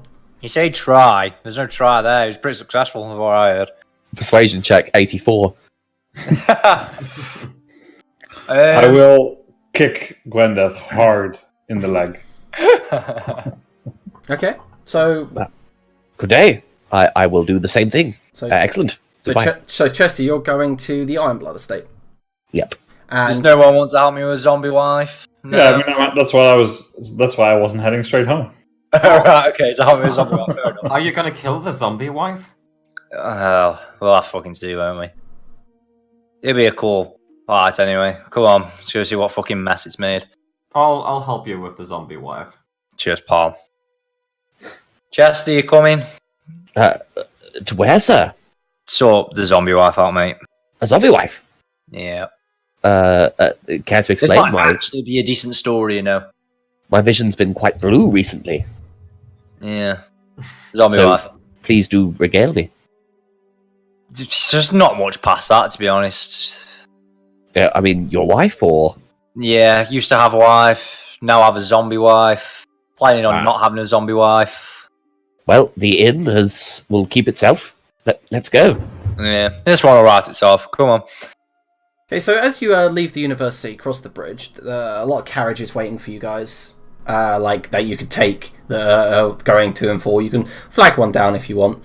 However, someone does approach you, a robed figure, hooded, and says, "Evening, masters. Can I interest you in a cab ride?"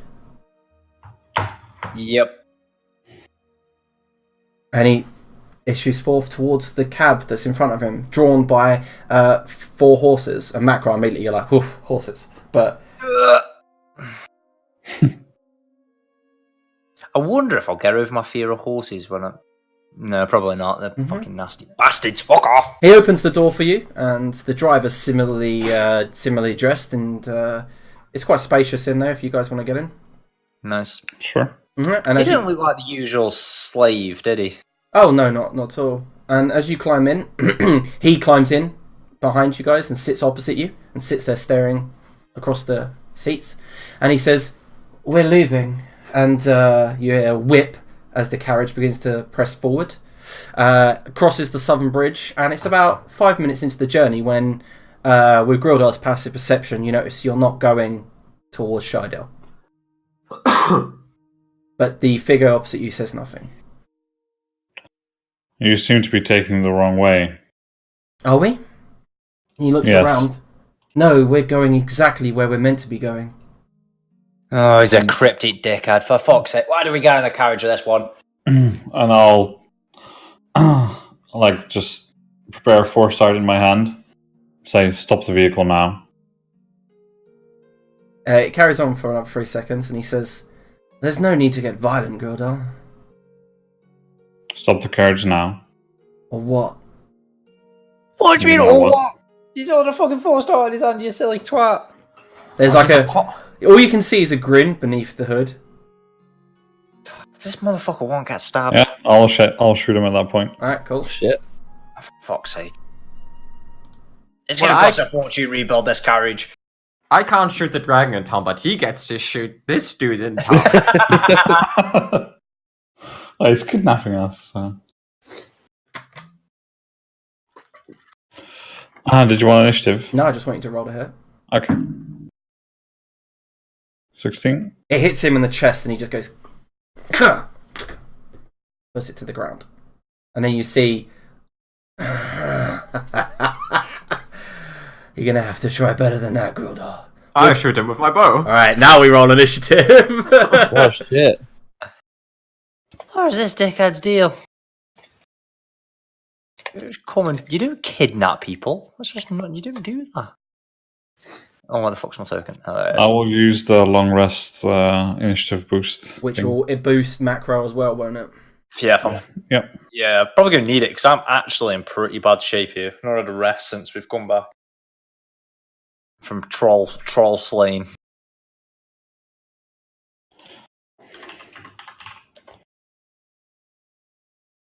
So 2 people as braces, and you can just add 1d8. So do we both roll 1d8 and we get one each, or is it just the 1d8? You both get that figure. He's rolled a 2, so it adds to your So initiative. no, I'm on 9 now. What I'm going to call this one, gents. Courage zombie in his combi harvester. There's no way this is gonna fill a whole book, Chester. So are you guys here? Because I was under the impression that you weren't. Yeah, they do. No, everyone's in the carriage. Macron managed to convince everyone to come to Shardell. To kill his wife again. Okay. Right, Chester. So I've just seen someone shoot this guy, yeah?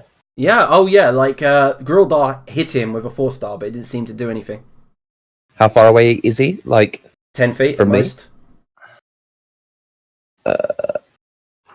I'll jump up and tap him on the shoulder. You shouldn't drink and drive, my friend.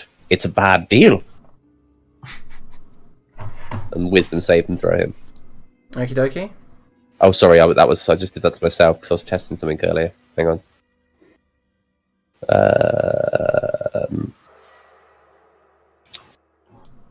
All What are you using? party pooper. You reach towards him, touch him, and you feel your spell momentarily touch him, affect him, and then just fade. Handbrake! Handbrake! And I'll turn to Gwendeth and give her an explainer. Right? End my turn. Why are you explaining bragging to me? Grildar. How to drive. Yeah, so it did nothing. The 4-star. It seemed to affect him, and then a couple seconds later, he seemed to be fine. Okay. I will kick the door on the carriage Yep. and jump out. Alright, you jump out. You like hit the ground. Can you make an acrobatics check?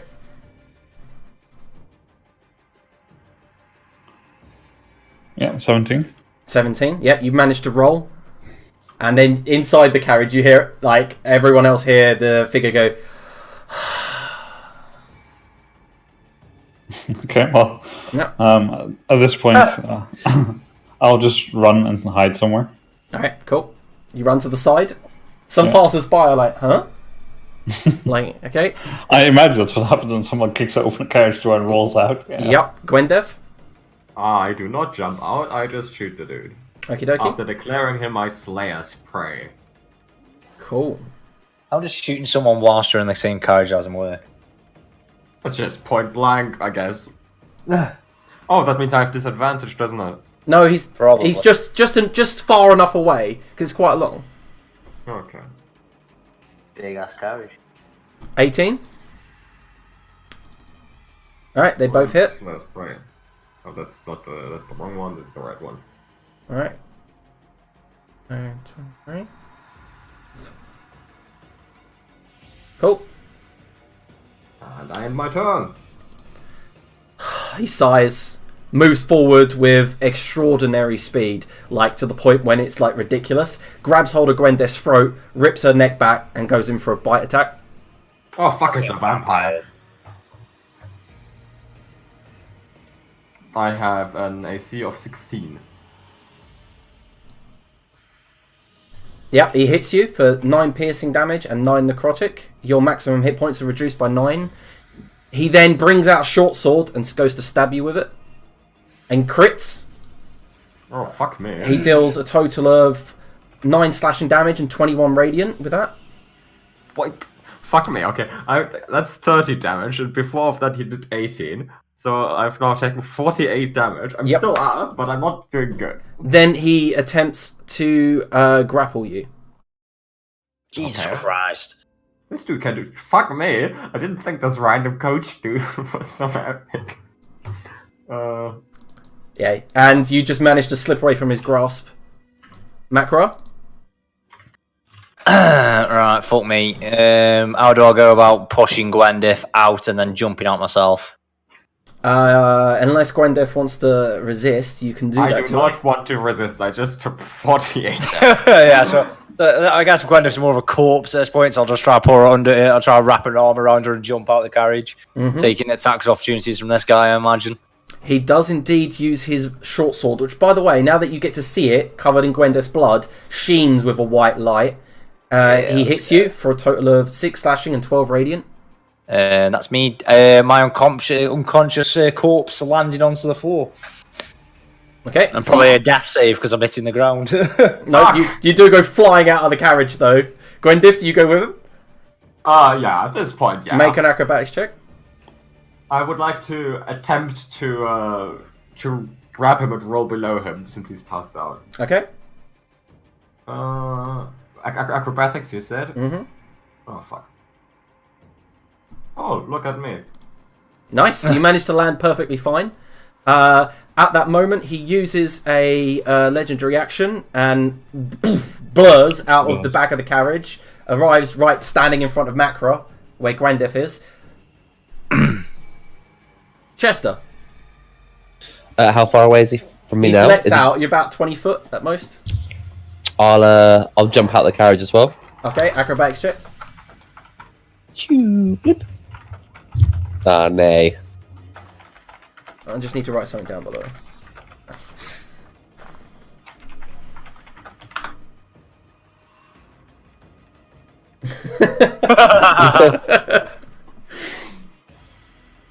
Literally an acrobatic dwarf. That's all you're good at. Alright, so Chester, what are you doing? Acrobatics? Oh, that was 12. Okay, so you haven't hurt yourself, but you are prone. You're like, ugh. I can't do what I wanted to do.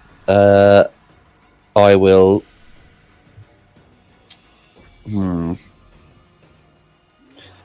I'll ready a confetti explosion by packing confetti into my sleeves. Okay, nice. Okay, at the end of that round... What's the... Is that like a ready action you're doing that? Yeah. What's the thing to set it off? If I get close, I guess. I don't know. I don't know how it works. Okay, so you've readied that. Gwendeth, you're standing there bleeding a lot. I would, Ah, fuck it, I shoot the vampire. You are currently, just to give you environment, you are in Kumu, and to your right and left is just a road. It's not busy, but the people that live at the houses either side of the road are kind of looking out confused. Fucking vampire!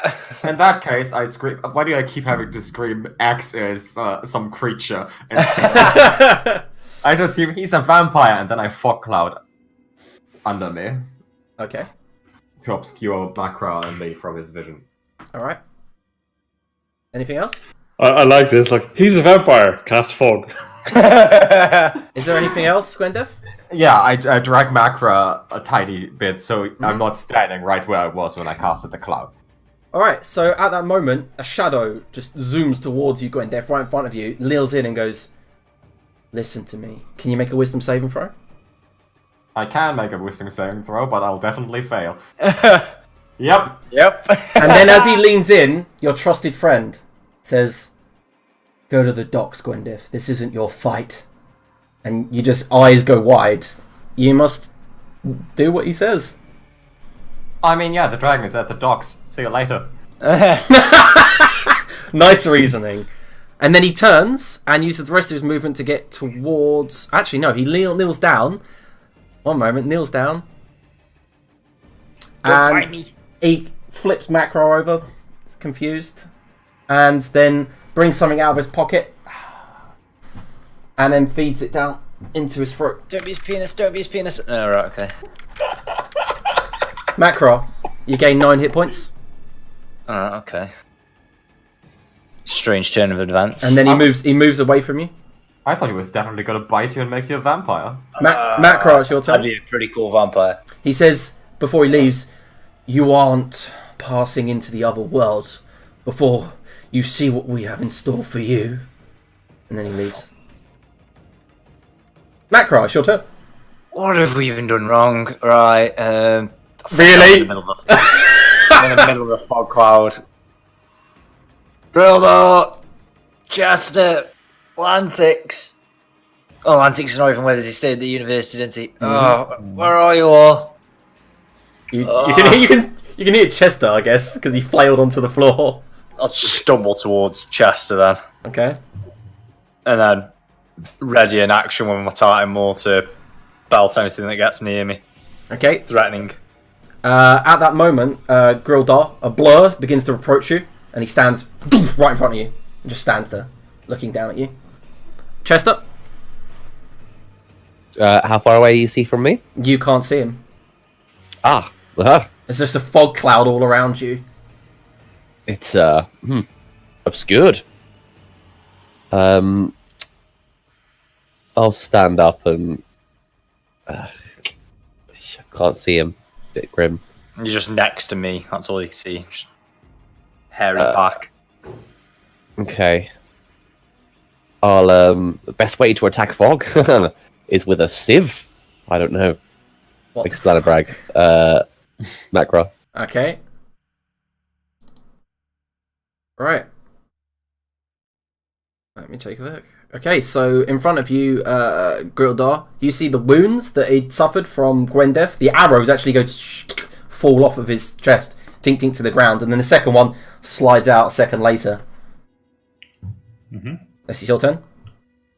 And now that I'm far enough away from everyone else, I'll say, "Good. I'm glad you've left them alone. What do you want from me?" I want you to come with me. That's why I offered to get you a cab. And who are you? And why are you taking me? There's a smile beneath the hood. My name is Gold Petal.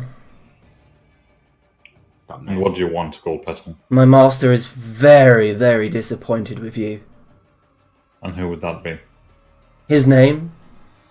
Not your concern. But we do have dinner prepared at your place to discuss business. I feel like it is in every way my business if he's disappointed in me. Especially as I have no idea why.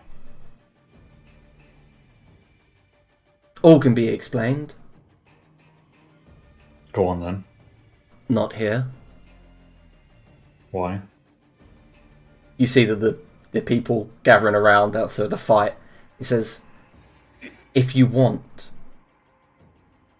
you can meet me at the Ironblood residence.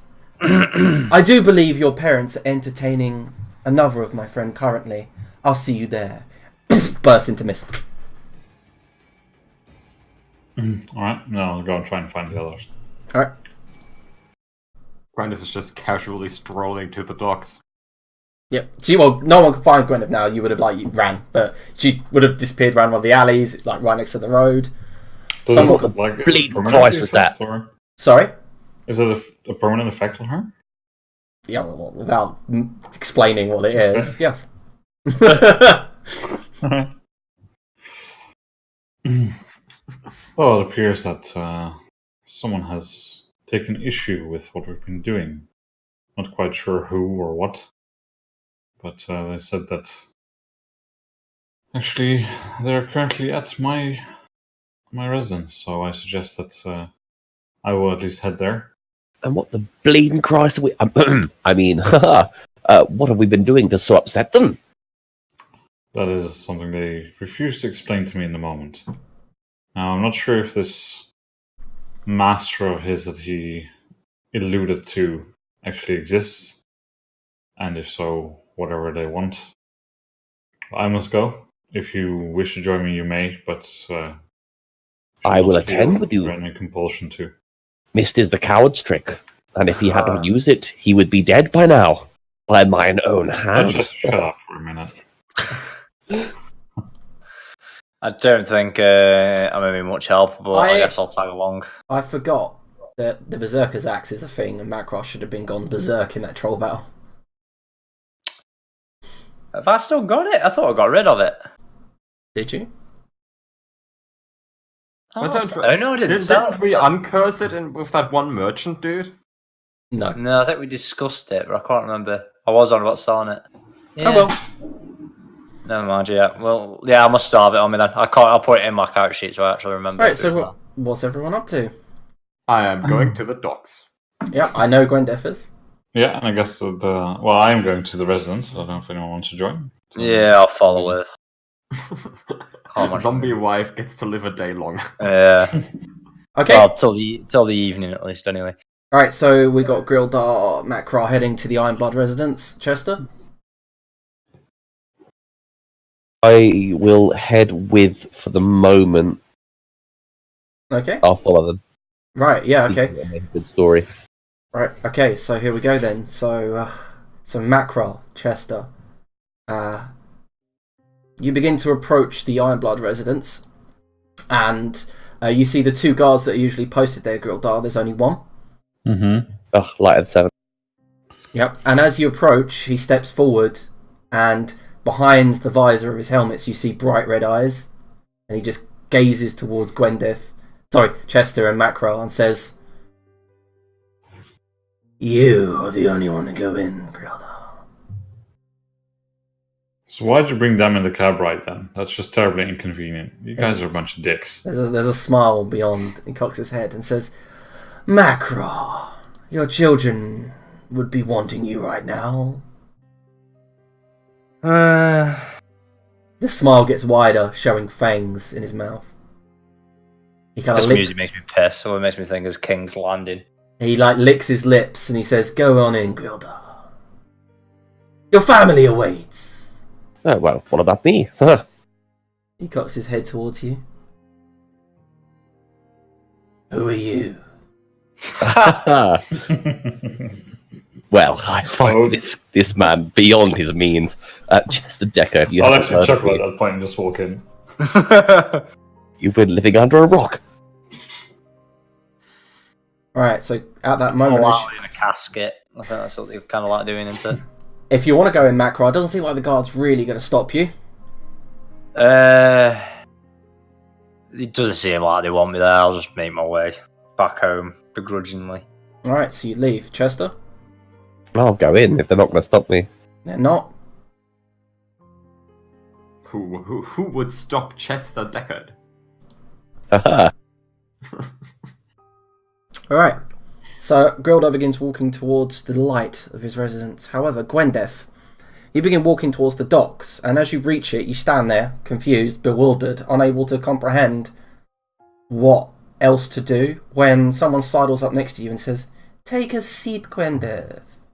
And you turn your face towards, let me explain what she looks like. A female furbolg, whose flesh is a pallid yellow and fur a dark crimson.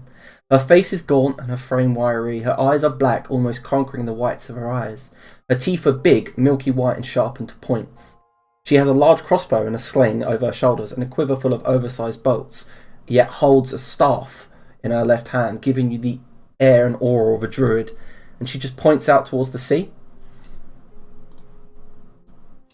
Am I supposed to sit in the sea? She says, "Can you not see there?" And in the distance you see the wave cleaver, the ship. Oh, Your pirate ship, your friends. Kind of like maybe about 500 foot out, docked. I go to my pirate friends. Well, like I said, they're out to sea. Anchored Oh. out to sea, sorry. And at that moment, you look up and a black blur races through the night sky. Oh, for fuck's sake. Anyway, we'll go over to Grildar.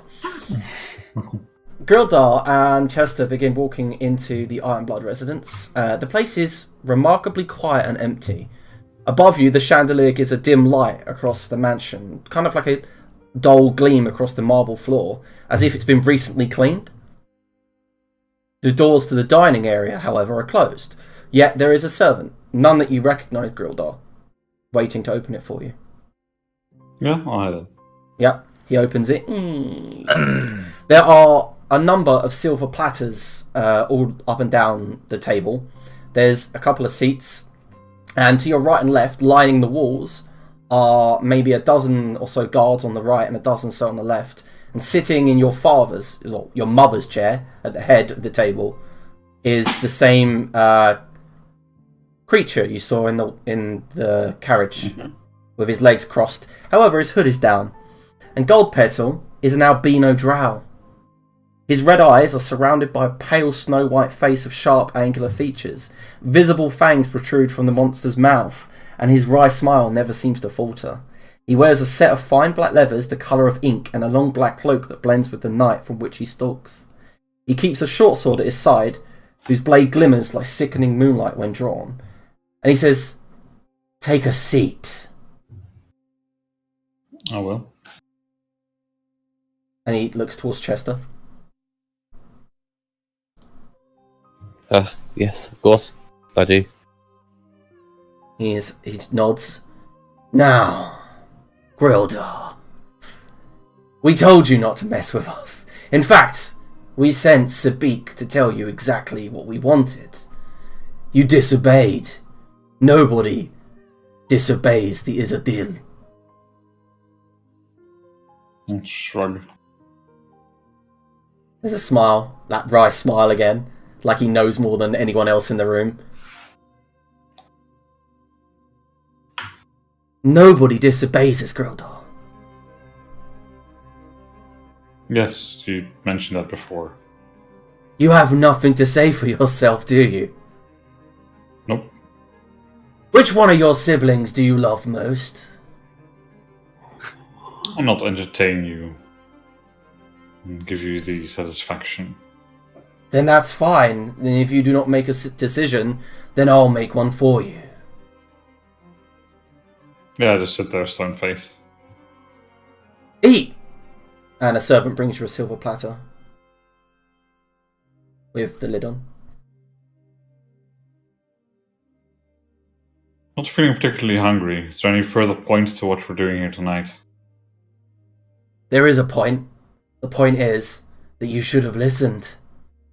Sabik warned you. Yes, we've been over this. Now, we're not even interested in the drugs anymore.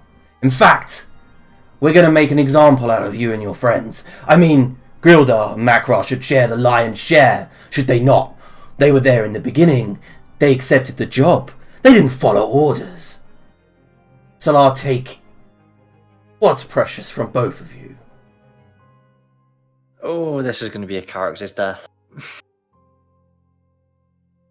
I was sit there waiting for him to actually make a point, because Grill at this point just doesn't really see any way out of it anyway, so he's just like, Okay. Yep, that's happening, get it over with. He pushes his hand to the side, clicks his fingers, and all the servers, or the guards, walk forward, begin lifting up the silver platters. In the one in front of you, your father's head glares up at you, wide-eyed, blood still pooling in the silver platter. The one further along, your mother's, stares wide-eyed.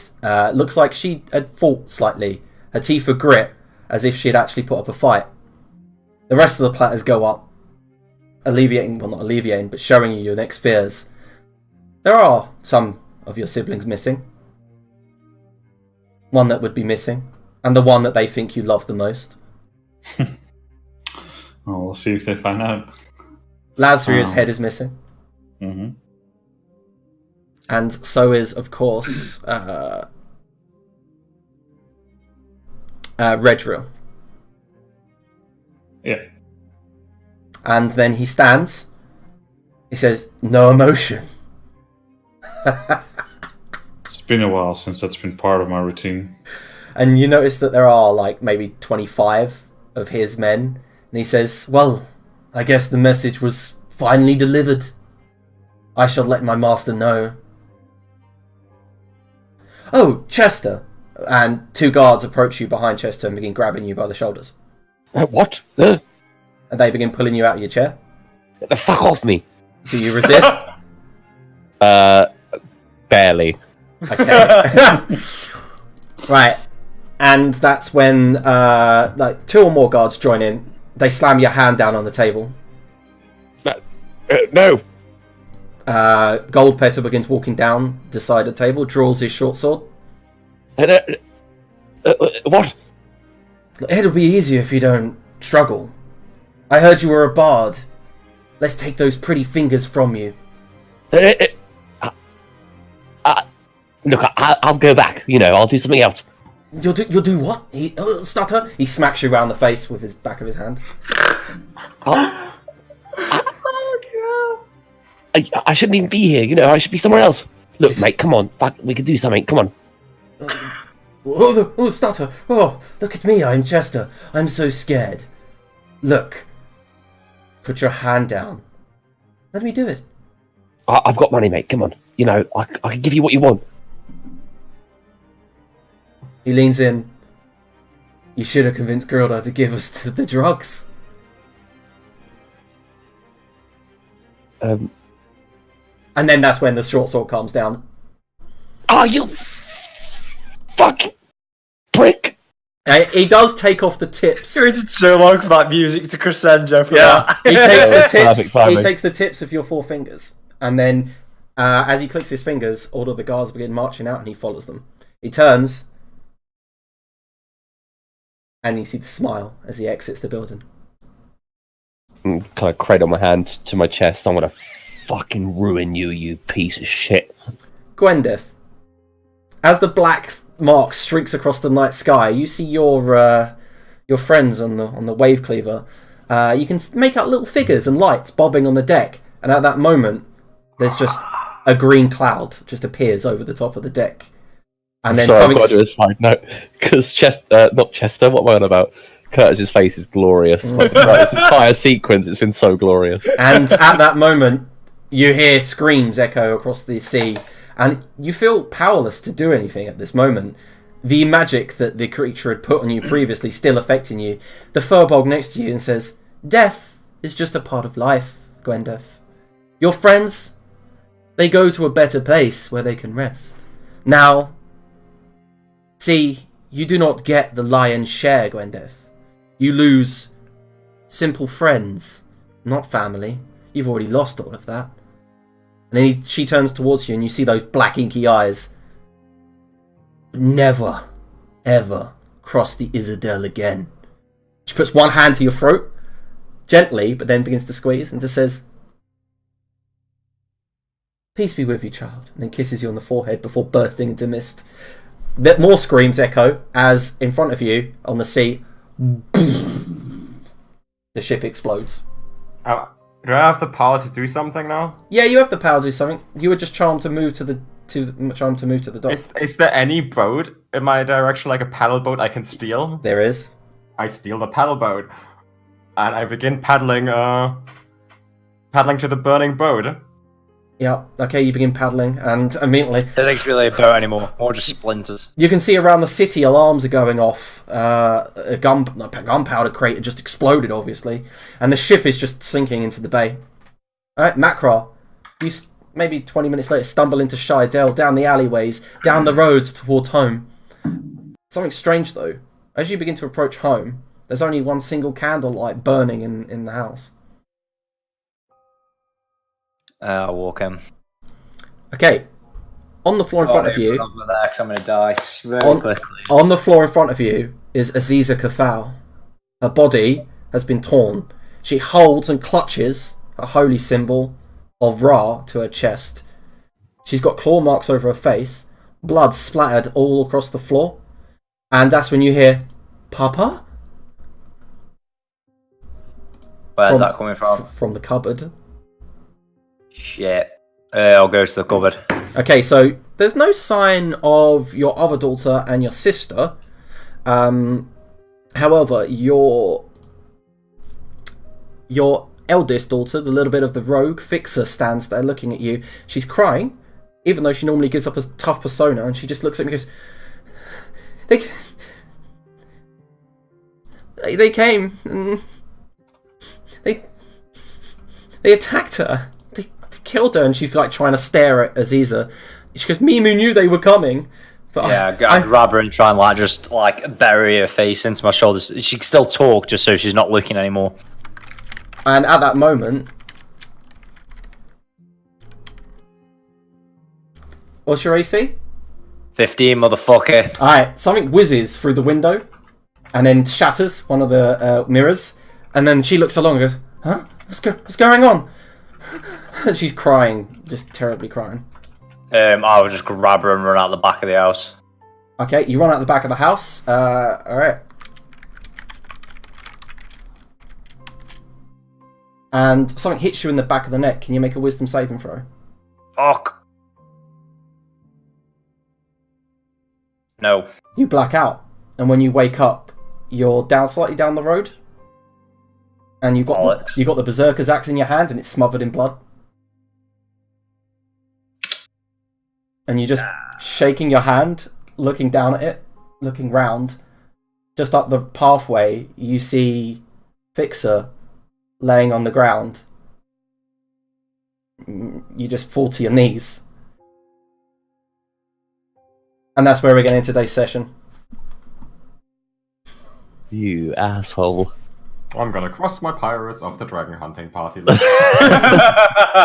I'm gonna cross my fucking fingers off the poetry writing list. I don't even know who it is who we crossed. I don't think we had any idea of this. I think he only went to this proposal with Grildo, if I remember correctly, didn't he?